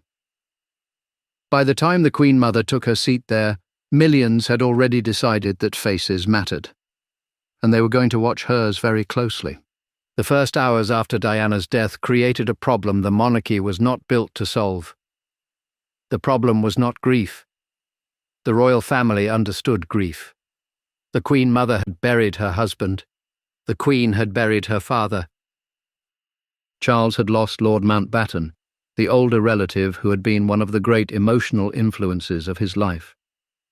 Philip had experienced loss and displacement from childhood onward. They knew what private grief felt like. What they did not understand immediately was a new kind of public grief in which millions of strangers expected the royal family to mourn in front of them, and expected that mourning to look recognizable. At Balmoral, the instinct was protection. William and Harry had just lost their mother. Whatever constitutional position Diana did or did not possess after the divorce suddenly seemed trivial beside that fact. The boys were 15 and 12. They were surrounded by adults trying to prevent their worst mourning from becoming live television. The Queen believed they should remain in Scotland, away from the crowds. Charles agreed that the children needed privacy. Prince Philip was intensely concerned about them. The Queen Mother, at 97, belonged naturally to the same instinctive camp.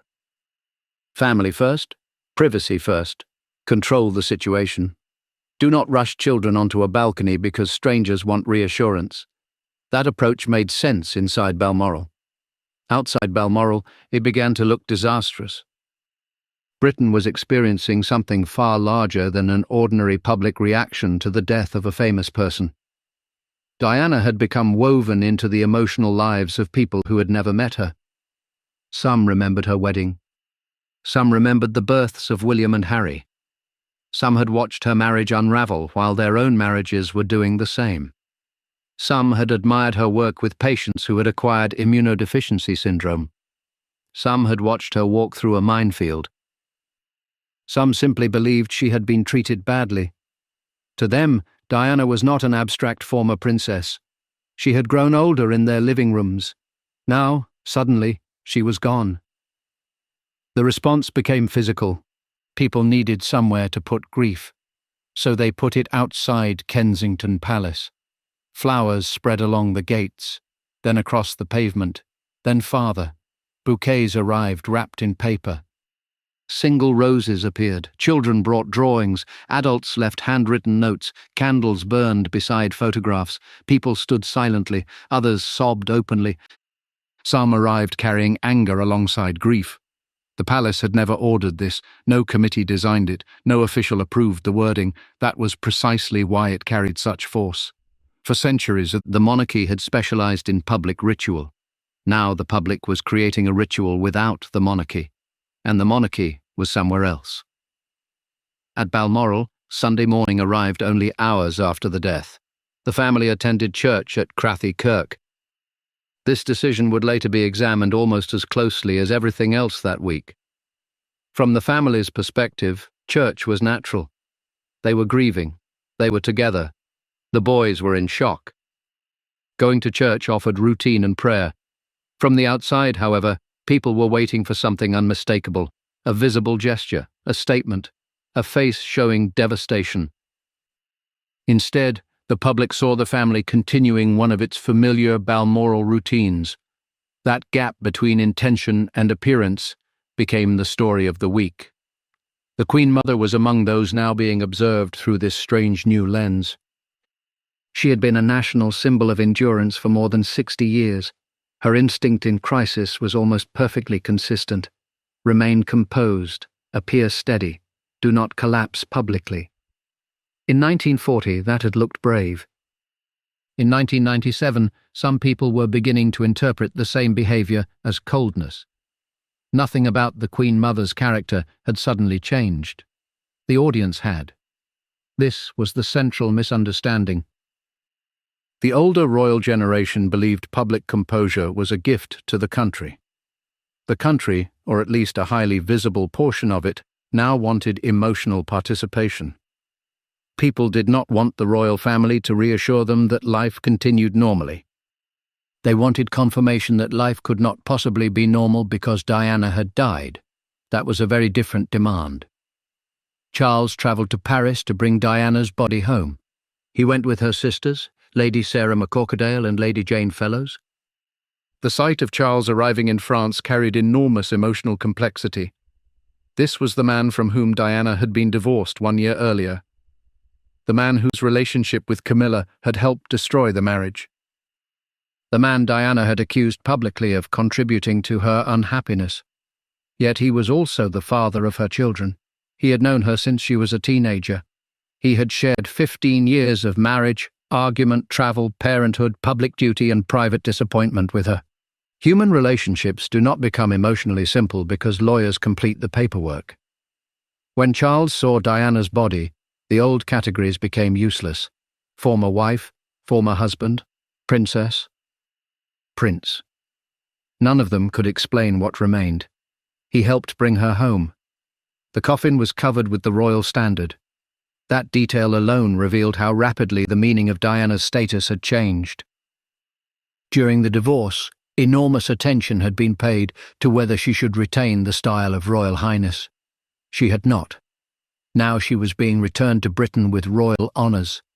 Death had erased the neat distinction the institution had spent months constructing. The aircraft landed at Royal Air Force Northolt. The coffin was carried down. Charles stood nearby. So did Diana's sisters. The scene was solemn and formal.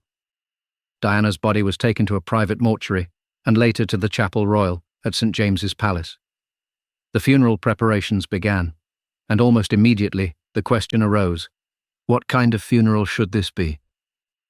Diana was not technically a member of the royal family in the same way she had been before divorce.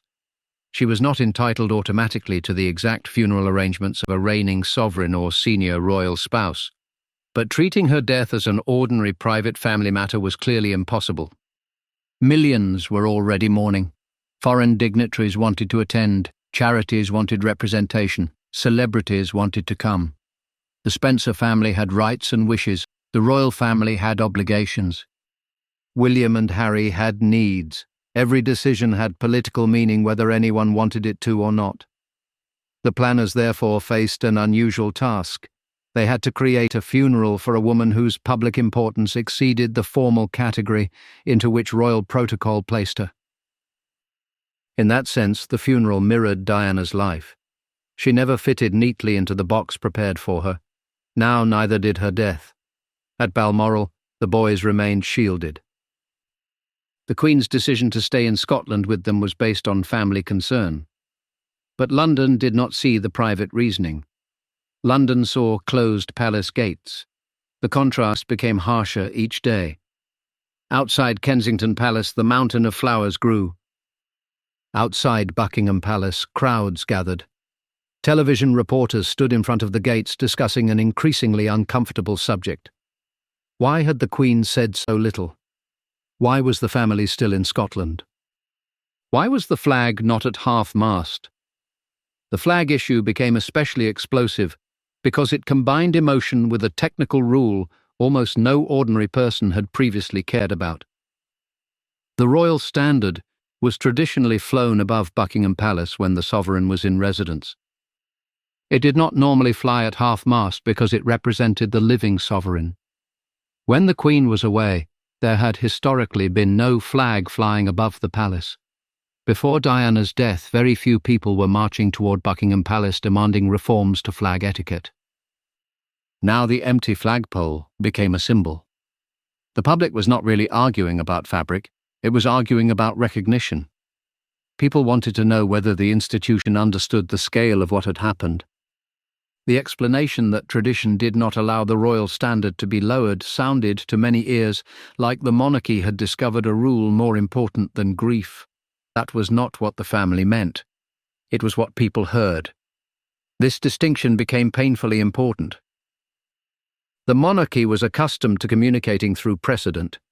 Diana had taught the public to communicate through feeling. Precedent was losing. Newspapers intensified the pressure. Front pages demanded action. Commentators questioned the Queen's absence. Some newspapers that had spent years purchasing intrusive photographs of Diana now presented themselves as guardians of her memory. There was enough hypocrisy in London that week to require its own traffic system. But hypocrisy did not make the pressure less real. The palace had a serious problem. If it ignored the public mood, resentment could grow. If it suddenly changed ancient customs, it risked appearing panicked. If the Queen returned immediately to London, critics might say she had abandoned her grandsons at the moment they needed her.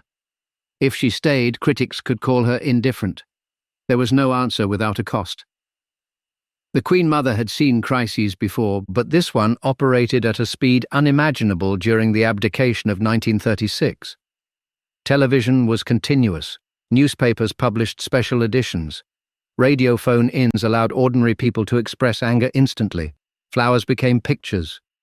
Pictures became headlines. Headlines changed the mood. The mood created more pictures. The institution could no longer wait quietly for emotion to settle. Emotion was becoming organized. And all the while, the Queen Mother remained in Scotland. Her presence mattered because she represented the family's deepest habits. If the Queen was cautious, the Queen Mother understood caution. If Charles wanted to protect the boys, she understood that. If officials warned against abandoning protocol too quickly, she came from a generation in which protocol had protected the monarchy through extraordinary dangers. The temptation later was to imagine the Queen Mother as simply hostile to Diana. The reality was more revealing. She did not need personal hostility to misunderstand the public reaction. Her entire life had trained her to believe that steadiness during crisis was honourable. She was doing what had worked before. The country was telling the monarchy that before was no longer enough. Within Balmoral, William and Harry were dealing with a reality far removed from newspaper arguments. Their mother was dead. Harry was only 12. William was old enough to understand that millions of people were discussing his parents again, except now one of them could never answer back. They went outside. They attended church. They remained with family. Prince Philip spent time with them. Charles had to balance his own shock with fatherhood. The Queen tried to create normality. Normal meals, normal surroundings. No newspapers pushed into the boys' hands. No parade of public grief forced upon them before they were ready. From a parenting perspective, this was understandable. From a public relations perspective, almost every hour of silence increased the problem. This is one of the crueler facts about royal life. A decision can be kind in private and disastrous in public. By Tuesday and Wednesday, the atmosphere in London had become extraordinary. People stood in lines to sign books of condolence. More flowers arrived. Taxi drivers reportedly offered free rides to people carrying bouquets. Strangers discussed Diana in supermarkets and offices. Some spoke as if they had lost a relative. Others were disturbed by the intensity. Not everyone in Britain reacted identically. Some people found the public mourning excessive, some felt uncomfortable with the emotional display, some defended the Queen, some believed the press was manufacturing anger. Britain was not one mind. But television naturally focused on visible grief, and visible grief was everywhere. That created the impression of a country united in one enormous emotional demand. The monarchy needed to respond to the country people could see. Behind the scenes, the funeral was taking shape. Westminster Abbey was chosen. The date would be Saturday, September 6th. The ceremony would not be a state funeral in the strict formal sense. It would be a unique ceremonial funeral shaped around Diana's position and popularity. Representatives of charities would attend, political figures would attend, foreign royalty would attend, celebrities would attend. The royal family would attend, the Spencer family would attend, and William and Harry would have to decide whether they could face the journey. One of the most painful discussions concerned the funeral procession. Should the boys walk behind their mother's coffin? The idea now seems inseparable from the funeral, but it was not inevitable. William and Harry were children. Harry was barely into adolescence. The route would be lined by enormous crowds. Television cameras would record every step. Charles would walk, Prince Philip would walk, Diana's brother, Earl Spencer, would walk, but should the boys? Philip reportedly played an important role in helping William consider the decision, making clear that if William walked, he would walk beside him. It was an act of grandfatherly support inside a ceremony that risked swallowing the children entirely. Eventually, William and Harry agreed to participate. The image had not yet happened. Already it carried enormous emotional weight. 5 men walking behind one coffin, a former husband, 2 sons, a brother, a grandfather. The older royal family understood ceremony, but this ceremony was going to expose private grief rather than conceal it. The Queen Mother would not walk in that procession. At 97, that was neither surprising nor controversial. She would attend the service at Westminster Abbey. Her role would be largely still. Sit, stand when required, listen, watch. And because she would be still, cameras would have time to study her. The danger of stillness in modern television is that it invites interpretation. A person walking has a purpose. A person sitting becomes a face. The Queen Mother had one of the most recognizable faces in Britain. Millions knew the round cheeks, the bright smile, the distinctive hats, the expression that had carried her through decades of public appearances. That expression had been a political asset for most of her life. During Diana's funeral, it would become evidence for people who already believed they knew what she thought. As the week continued, the palace finally adjusted. The Queen would return to London. A Union flag would fly above Buckingham Palace at half-mast when the sovereign was away from the building, a break from the previous practice that had produced the argument. More importantly, the Queen agreed to address the nation. This mattered because Elizabeth II had traditionally been cautious about television addresses outside established occasions. Royal speech was not supposed to become emotional commentary every time the public mood shifted. But this was not an ordinary moment. On Friday, September 5th, the Queen returned from Balmoral. Something happened during the journey that would become one of the defining gestures of the week. As Diana's coffin was taken from St. James's Palace to Kensington Palace in preparation for the funeral, The Queen stood outside Buckingham Palace with members of the family. When the coffin passed, she bowed her head. The sovereign bowed to Diana. The meaning was unmistakable. This was the woman who had once married the heir, publicly fought with him, divorced him, lost her Royal Highness style, and spent the last year constructing a life beyond the formal royal family. Now the Queen acknowledged her coffin in front of the nation.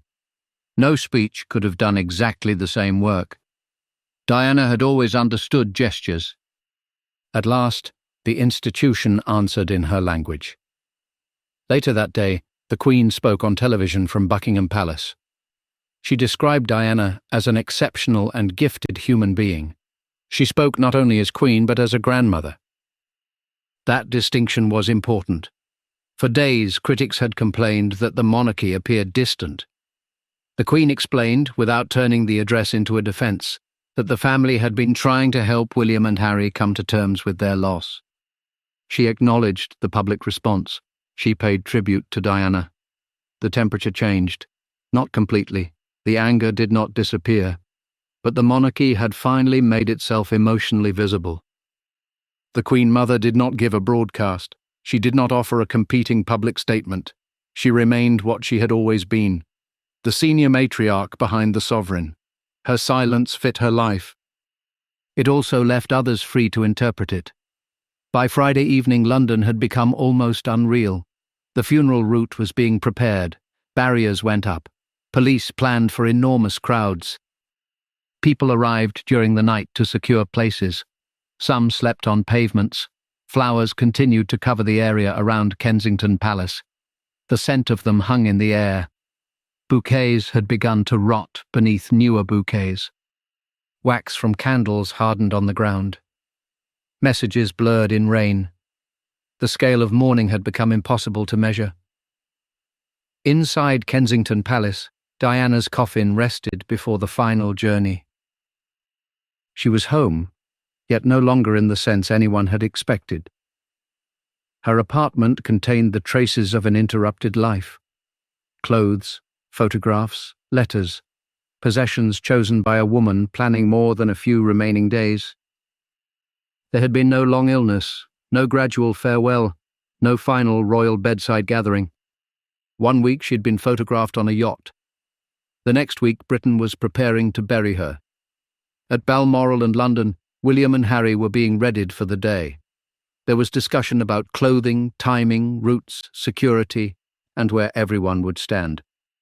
These details sound cold until one understands that structure can be merciful during grief. When a person cannot decide what to feel, knowing where to stand can be useful. Charles knew the scrutiny would be fierce. He was still blamed by many people for Diana's unhappiness. Now he would walk behind her coffin beside their sons. There was no way to perform that role without someone judging it. If he cried, some would call it guilt. If he did not, some would call him cold.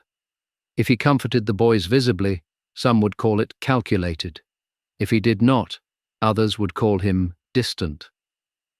The royal family had entered a stage where almost any behavior could be interpreted against them.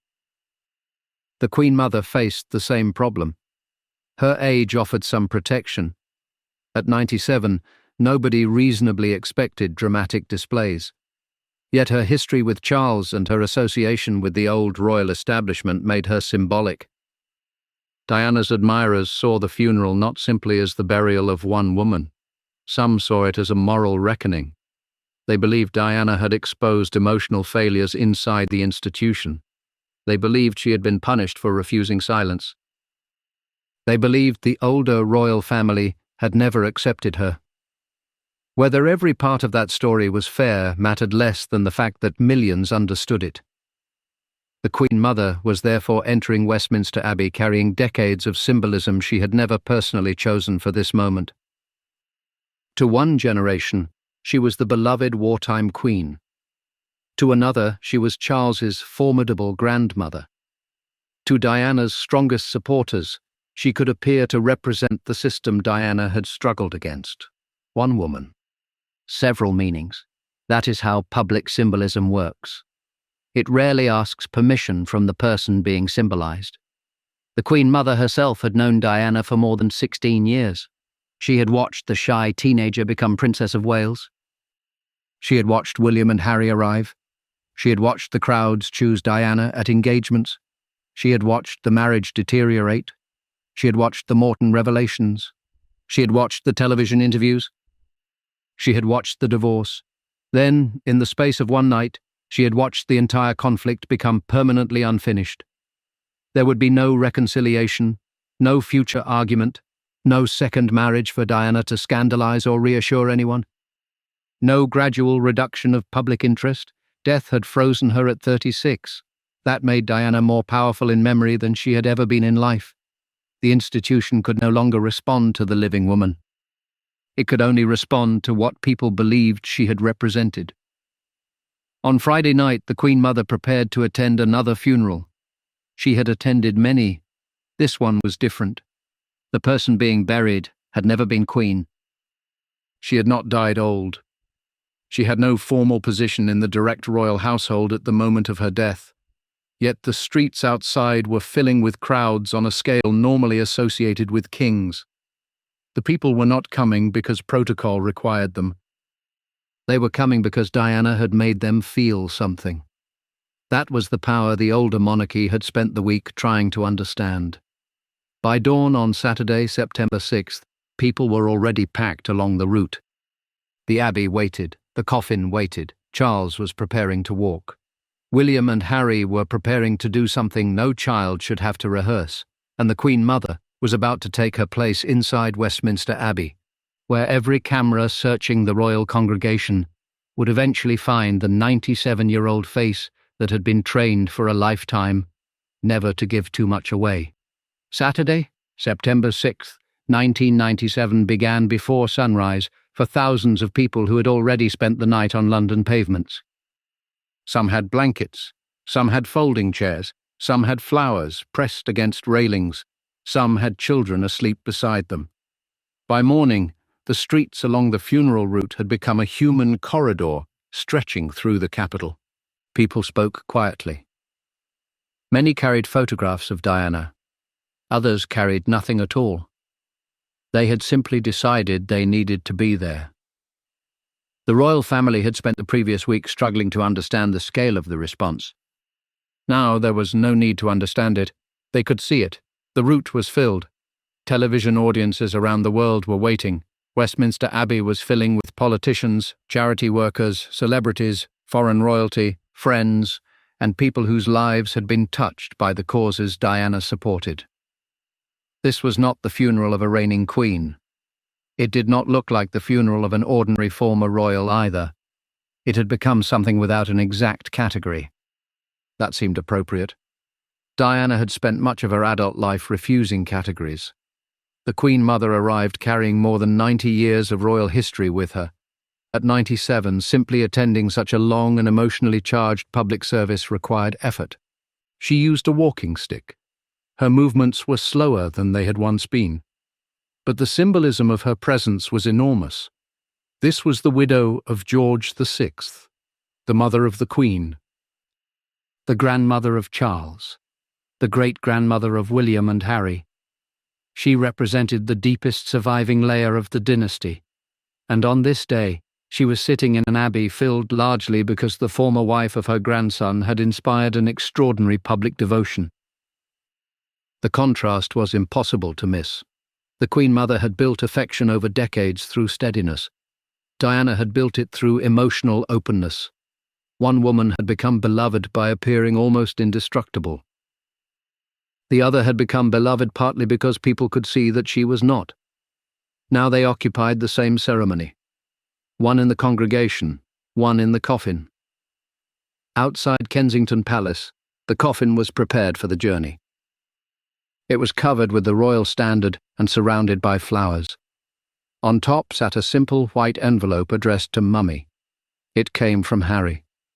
For all the arguments about monarchy, protocol, divorce, titles, flags, and public relations, that one word cut through everything. Mummy. Diana had been an international celebrity. She had met presidents, She had danced at the White House. She had visited hospitals, minefields, hospices, and refugee projects. She had appeared on thousands of magazine covers, but to the two boys walking behind her coffin, she had been their mother. No constitutional language could make the loss larger than that. The procession began. The gun carriage moved slowly through London. The crowds were enormous, yet much of the route was remarkably quiet.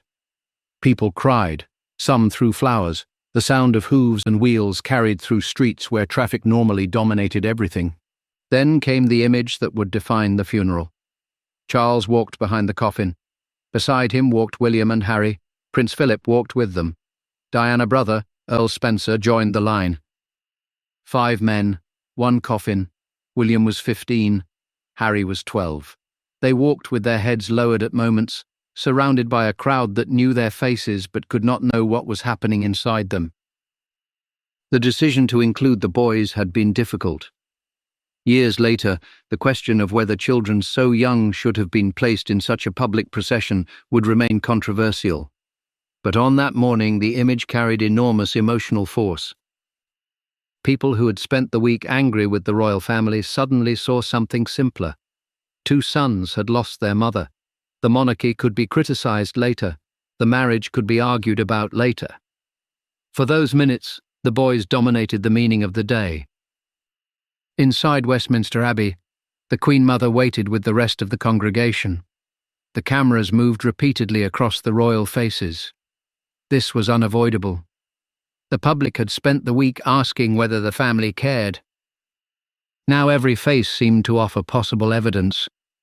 The Queen sat composed. Prince Philip maintained the disciplined expression familiar from decades of public ceremony. The Queen Mother sat with the stillness of someone who had attended more solemn royal occasions than almost anyone alive. To some viewers, that composure looked dignified. To others, particularly those already suspicious of the older royal generation, it looked remote. That difference in interpretation would become part of the funeral story. What mattered was not simply what the Queen Mother did, it was what people believed her behavior meant. Television had changed the rules. In the Abbey, the Queen Mother could not control which moment the camera selected. She could not explain a glance. She could not stop a brief expression from being replayed. She could not tell viewers what memories might have been moving through her mind. And because she was closely associated with Charles, people projected the entire history of the broken marriage onto her face. Some believed they saw disapproval. Some believed they saw emotional distance. Others saw an elderly woman maintaining the formal composure expected at a funeral. None of them could read her mind. But by then, certainty had become fashionable. Diana had spent years surrounded by people interpreting photographs of her. Now the same machinery was being turned on the family she had left. The coffin entered the Abbey. The congregation rose. The sound of the service filled the building. Westminster Abbey had seen coronations, royal weddings, state ceremonies, and funerals stretching back through centuries. Yet this occasion felt unusually personal. The people in the pews represented completely different worlds. Royal relatives sat near political leaders. Actors and musicians sat near charity workers. People Diana had met through humanitarian work were present alongside those who had known her through aristocratic society. That mixture reflected the unusual territory she had occupied. She had been born into privilege. She had married into royalty. Then she had spent much of her public life seeking contact with people far outside both. Among the most famous people attending was Elton John. His presence carried a private history of its own. He and Diana had been friends. Their relationship had experienced difficulties, but they had reconciled before her death. Only weeks earlier, both had attended the funeral of Gianni Versace in Milan. There, Diana had comforted Elton John. Now he was attending hers. He performed a rewritten version of Candle in the Wind. The original song had been associated with Marilyn Monroe. For Diana, the lyrics were changed. The performance became one of the emotional peaks of the service. Elton John sat at the piano. The Abbey listened. Outside, millions watched. The song connected Diana to another famous woman whose beauty, vulnerability, troubled private life and early death had become part of public mythology. The comparison was not exact. It did not need to be. The emotional idea was obvious. A woman surrounded by attention, a woman pursued by cameras, a woman loved by strangers, a woman dead far too young. The Queen Mother listened from the royal seating. Again, cameras could capture posture. They could not capture thought. Perhaps she remembered the young Diana who had once entered Clarence's house before marrying Charles. Perhaps she thought of William and Harry. Perhaps she thought of Charles. Perhaps she concentrated simply on the service. No one outside her could know. That uncertainty did not prevent people from interpreting her. Diana had changed the public expectation of royal mourning. People wanted visible feeling. The Queen Mother belonged to a generation that often regarded visible self-control as the more respectful response. The funeral placed those two expectations in the same room. Then Diana brother stood to speak. Charles Spencer was younger than the Queen Mother by more than half a century, but on that morning he possessed the most dangerous thing in Westminster Abbey: a microphone. His eulogy began as a brother remembering his sister. It did not remain gentle. He described Diana as someone who possessed compassion, beauty, style, and vulnerability. Then the speech moved toward the forces he believed had surrounded her life. He criticized the treatment she had received from the media. That would have been unsurprising. The circumstances of her death had already produced fury toward photographers. But Spencer also spoke about Diana's relationship with the institution and the world of royal expectation. He said her blood family would protect William and Harry so that their souls would not be submerged by duty and tradition.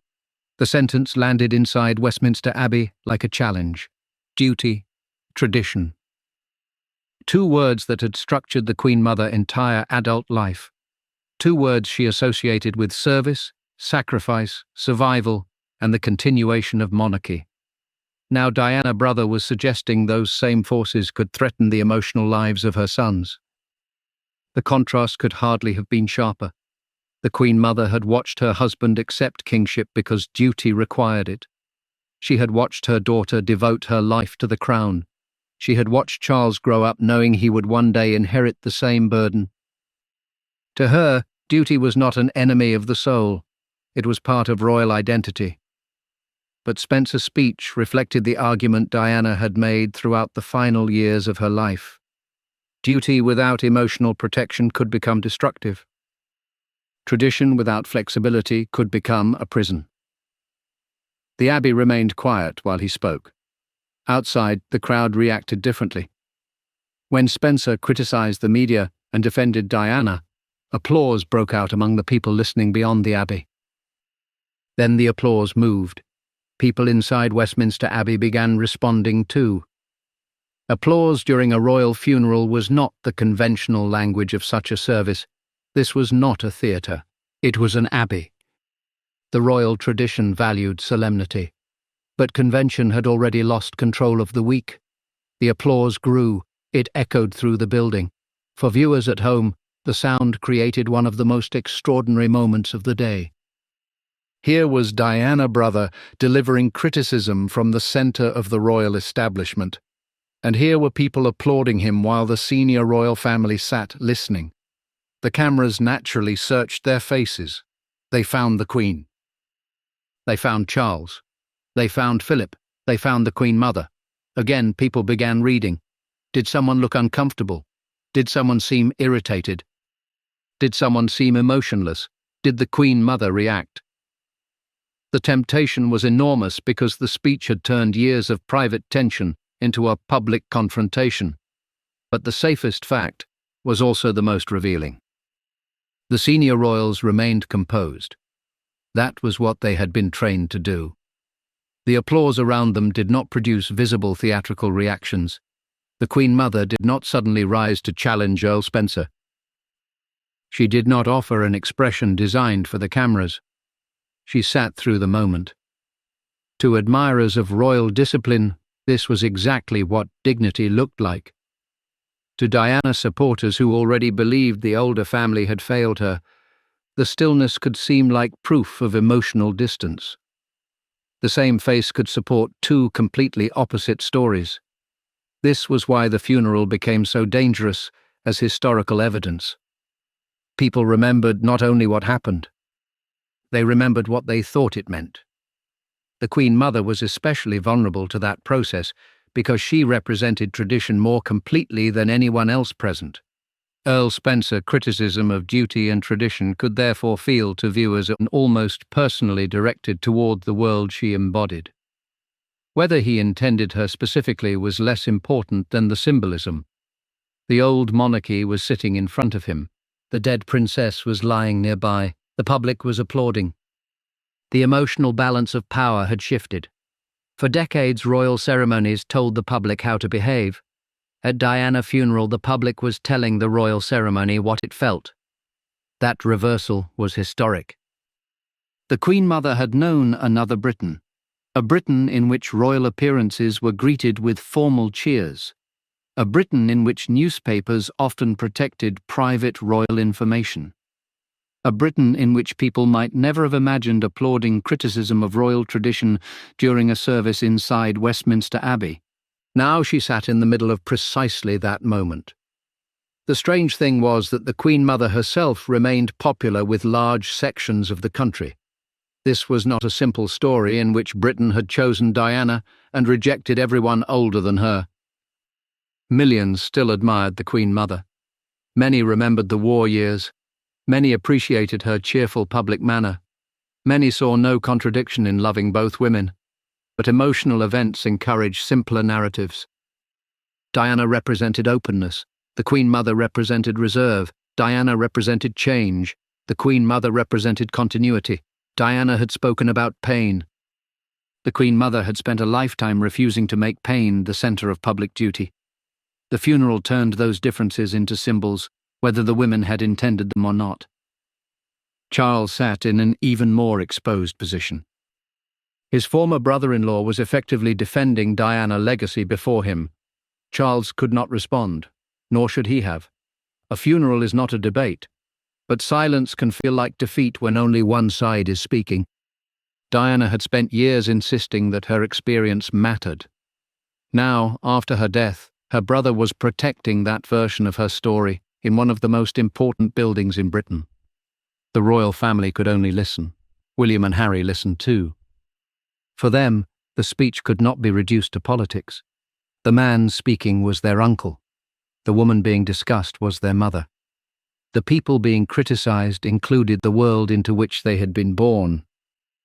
They belonged to both sides. That was the painful inheritance Diana left them. William could not stop being the future king because his mother had suffered inside royal life. Harry could not stop being a prince because his mother had wanted greater freedom for him. The boys would have to grow inside the institution while carrying the memory of someone who had challenged it. The Queen Mother understood inheritance differently. For her, inheritance meant obligation. Position was not primarily a personal privilege. It was a responsibility one received and then fulfilled. She had seen George VI accept that responsibility when it arrived unexpectedly. She had seen the Queen accept it at 25 after her father died. She had seen Charles spend his entire life waiting for his turn. The idea that William might need protection from duty itself struck at the center of that philosophy, yet the funeral was not the place to answer, so the Queen Mother remained seated. The restraint that some viewers disliked was also the only realistic behavior available to her. Any visible sign of anger would have been disastrous. A smile would have been unthinkable. A dramatic display of tears could have looked forced. She did what she had done through decades of ceremony. She controlled herself. The difficulty was that control had become suspicious. The service continued. Prayers were offered. Readings were given. The language of Christianity surrounded a death that had produced almost secular public devotion. Diana had not been a saint. The people closest to her knew that. She could be impulsive. She could be demanding, She could become deeply suspicious. She made mistakes in relationships. She sometimes cooperated with journalists and later resented the publicity that followed. She had contradictions like every other human being. But death had begun simplifying her. The complicated woman was becoming an icon. This happens quickly when someone famous dies young. Memory selects, pain edits. The irritating habits fade first. The strongest gestures remain. For Diana, those gestures were powerful. The handshake with a patient suffering from acquired immunodeficiency syndrome. The embrace of a child. The walk through the minefield. The lonely photograph at the Taj Mahal.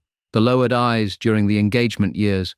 The black dress after Charles' television confession. The television interview. The yacht photographs. Then the coffin. All of those images now merged into one emotional story. The Queen Mother had lived too long for that kind of simplification. At 97, she had accumulated contradictions across nearly a century. She could be generous and extravagant, warm and formidable, funny and deeply traditional. She could charm strangers and maintain strong private loyalties. She enjoyed luxury while projecting wartime resilience. She adored Charles but could not make his marriage work. She had welcomed Diana into royal life, but represented the culture Diana eventually rejected. A funeral audience did not have time for all of that complexity. Television offered a face for a few seconds. People supplied the rest. As the service approached its conclusion, the coffin prepared to leave Westminster Abbey. The congregation rose again. The Queen Mother stood with assistants. At 97, every movement required concentration. People watching could still interpret a slow expression as emotional meaning when it might simply have been physical effort. This was one of the quieter injustices of the day. An elderly woman was being asked by millions of strangers to provide visible evidence of an internal state while attending the funeral of a complicated former family member. Few ordinary people would welcome the same examination. But the Queen Mother was not ordinary. She had spent a lifetime benefiting from the symbolic power of monarchy. Now she was experiencing its cost.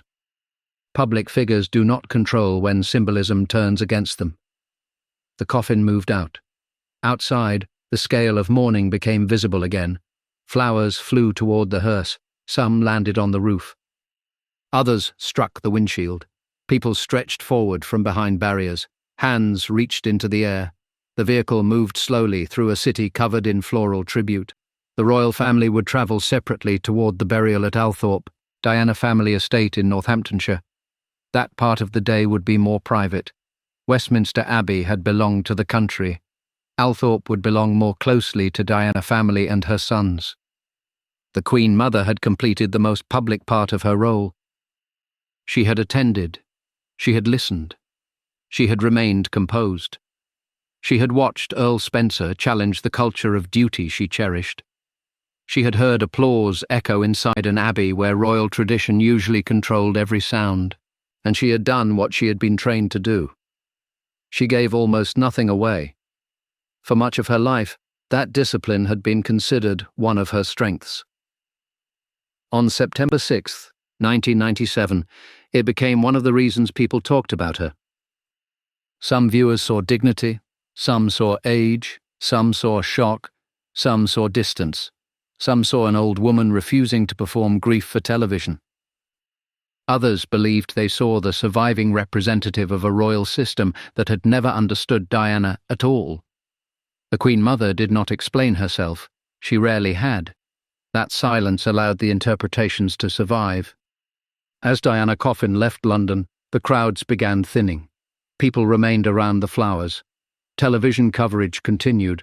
The service was already being replayed. Earl Spencer words were being quoted. Elton John performance was being discussed. The image of William and Harry walking behind their mother was being fixed permanently in public memory. And among the details being examined were the faces inside the abbey, especially the older faces. The people who had survived by keeping emotion private had just attended the funeral of a woman who became beloved by making emotion public. The ceremony had not resolved that conflict. It had made it impossible to ignore. Diana still had one final journey to make. Away from London, away from the palaces, away from the crowds, toward Althorpe, the Spencer family home where she had spent part of her childhood, and where her brother now intended to protect her memory. There, beyond the reach of the largest television audience, the public spectacle would finally narrow into a family burial. But what had happened inside Westminster Abbey would not stay there. The applause, the speech, the princes walking, and the measured faces of the royal family were already becoming history. And for the Queen Mother, the hardest question had only begun. Had the old royal discipline preserved dignity that day? Or had Diana changed the country so completely that dignity itself now required something different? The journey away from Westminster Abbey changed the mood almost immediately. London had belonged to the public. Althorpe belonged to Diana. The coffin travelled north toward Northamptonshire, away from the crowds that had filled the capital, and toward the Spencer estate where Diana had spent part of her childhood. Along the route, people continued to gather. They stood on bridges, they waited beside roads. They threw flowers toward the hearse as it passed. Some bowed their heads, others simply watched. The public ceremony was ending, but public ownership of Diana's memory had already begun. At Althorpe, the atmosphere became private. The cameras that had followed almost every stage of the day could not follow Diana all the way to her grave. Her burial took place on an island in the ornamental lake known as the Oval. The location gave her something she had rarely possessed while alive: protection from strangers. The woman whose face had travelled around the world was buried beyond the reach of the crowds. William and Harry had reached the end of the longest walk of their young lives. Charles had reached the end of a relationship that had somehow continued even after divorce. And the Queen Mother returned from a funeral that had confronted her generation with a truth it could no longer avoid. The monarchy had survived the week, but it could not survive unchanged. That distinction mattered. There had been moments during the days after Diana's death when criticism of the royal family became unusually intense. The empty flagpole over Buckingham Palace, the silence from Balmoral, the delay before the Queen returned to London, all became symbols of a larger suspicion. Had the institution understood Diana at all? By the evening after the funeral, the immediate crisis was beginning to pass. The Queen's television address had helped. Her public bow as Diana's coffin passed Buckingham Palace had helped. The presence of William and Harry had reminded people that behind the constitutional argument were grieving children. The funeral itself had given the country the ritual it had been demanding, but none of that erased what people had seen inside Westminster Abbey, especially the contrast between the emotions surrounding Diana and the restraint of the older royals. The Queen Mother became a natural focus for that contrast. At 97, she had spent almost her entire adult life practicing a style of public behaviour in which composure was not evidence of feeling less. It was evidence of control. To understand how thoroughly that idea had shaped her, consider the events through which she had lived.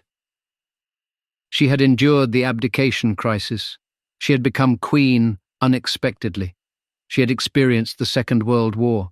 She had watched Buckingham Palace bombed. She had lived through her husband's declining health. She had become a widow at 51. She had watched her daughter take the throne. She had buried friends, relatives, political figures, and members of a generation that slowly disappeared around her. She had learned that public duty often began exactly where private preference ended. By the time Diana died, self-control was not a performance the Queen Mother switched on for special occasions. It was part of her identity. Diana had developed almost the opposite public language. If she was frightened, people often saw it. If she was lonely, they saw that. If she was delighted by a child, they saw it. If she was wounded by her marriage, eventually they heard about it.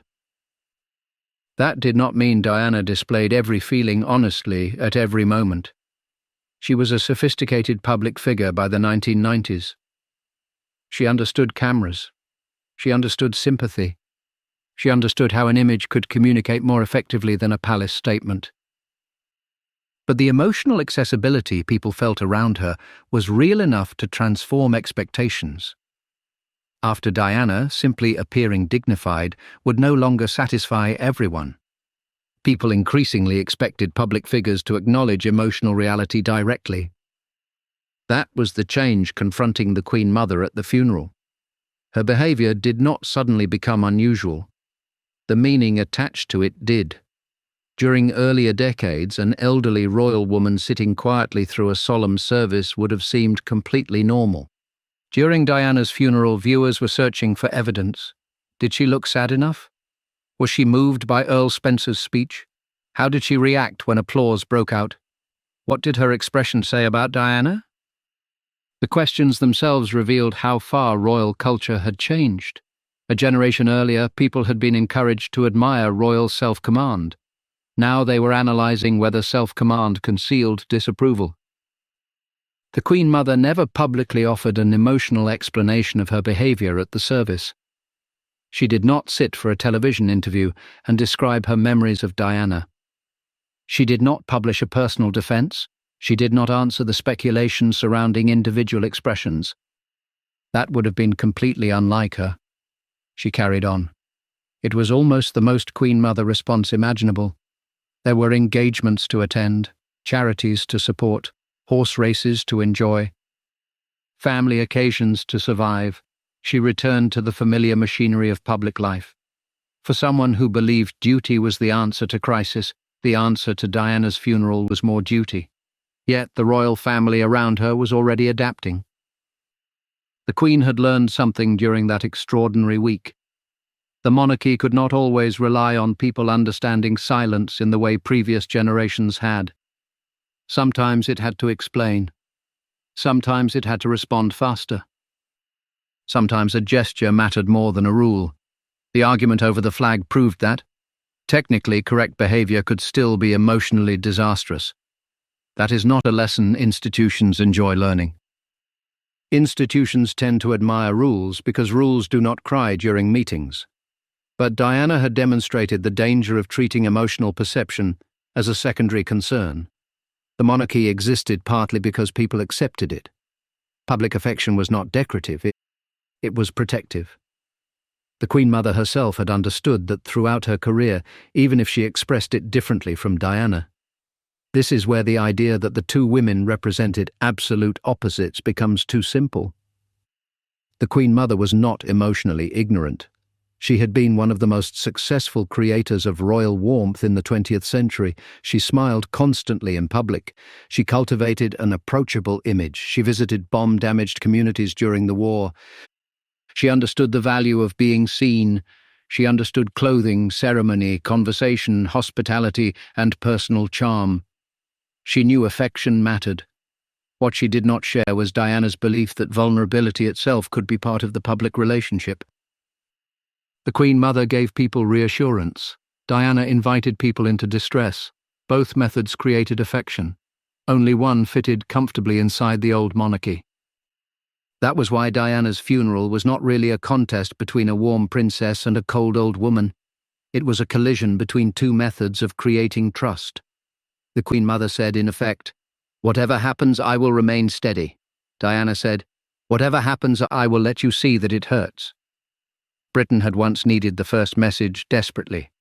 By 1997, millions had fallen in love with the second. Charles was left to live inside the consequences.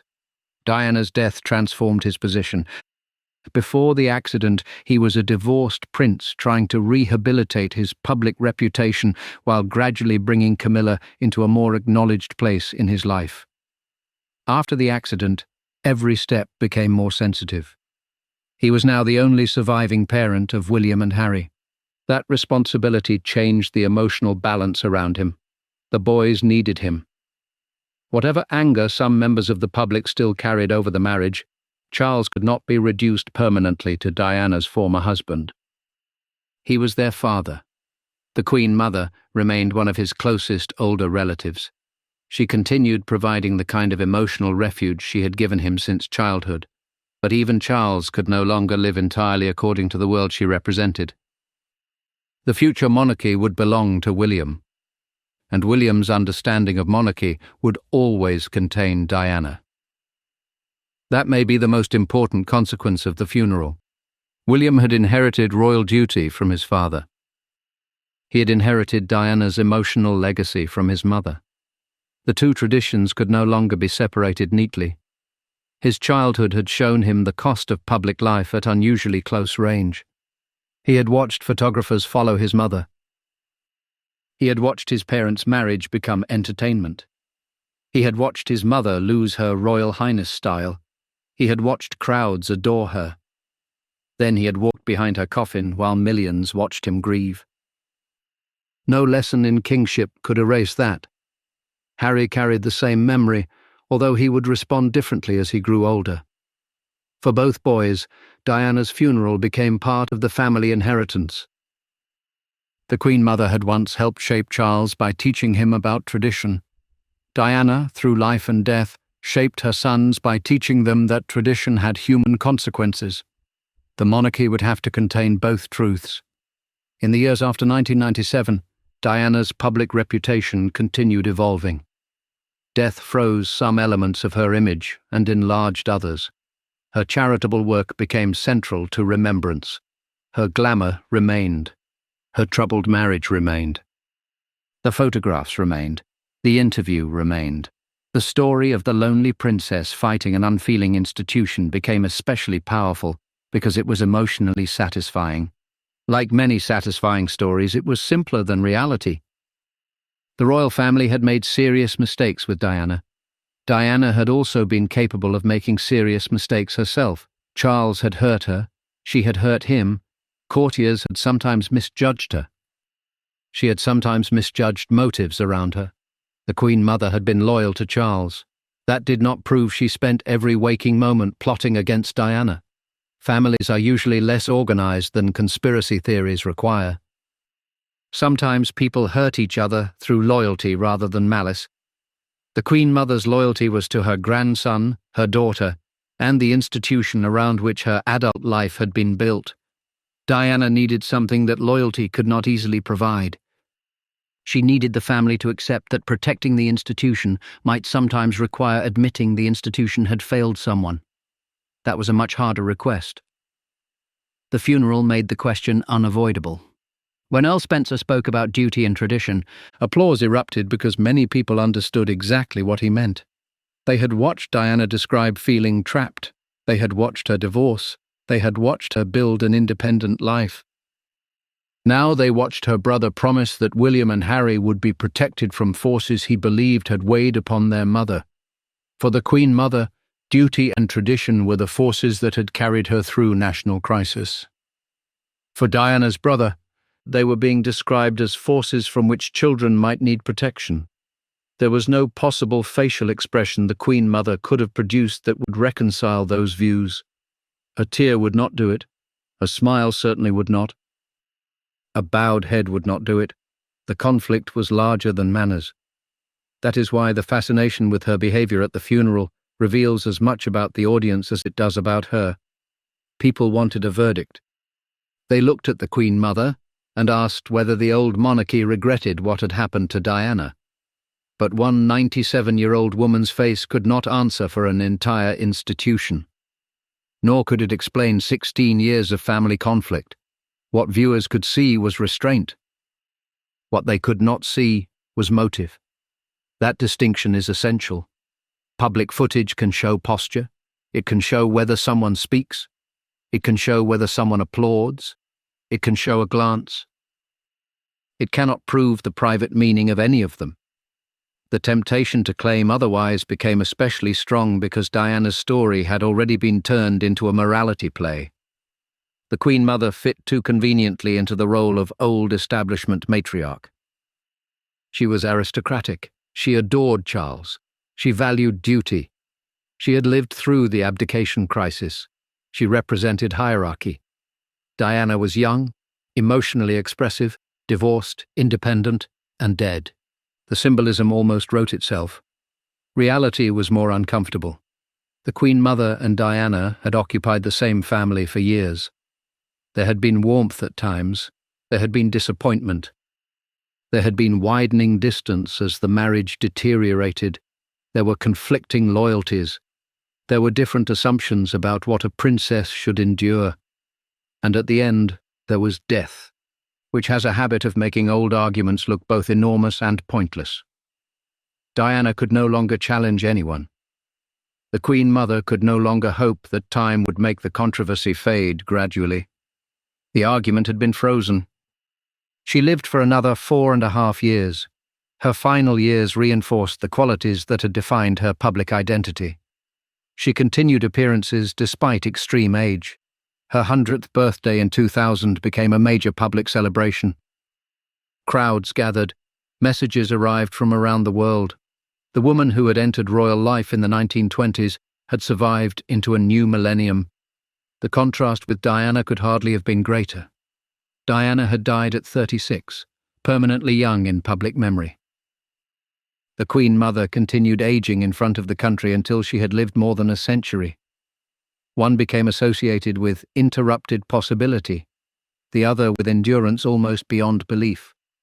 Then the Queen Mother experienced another devastating family loss.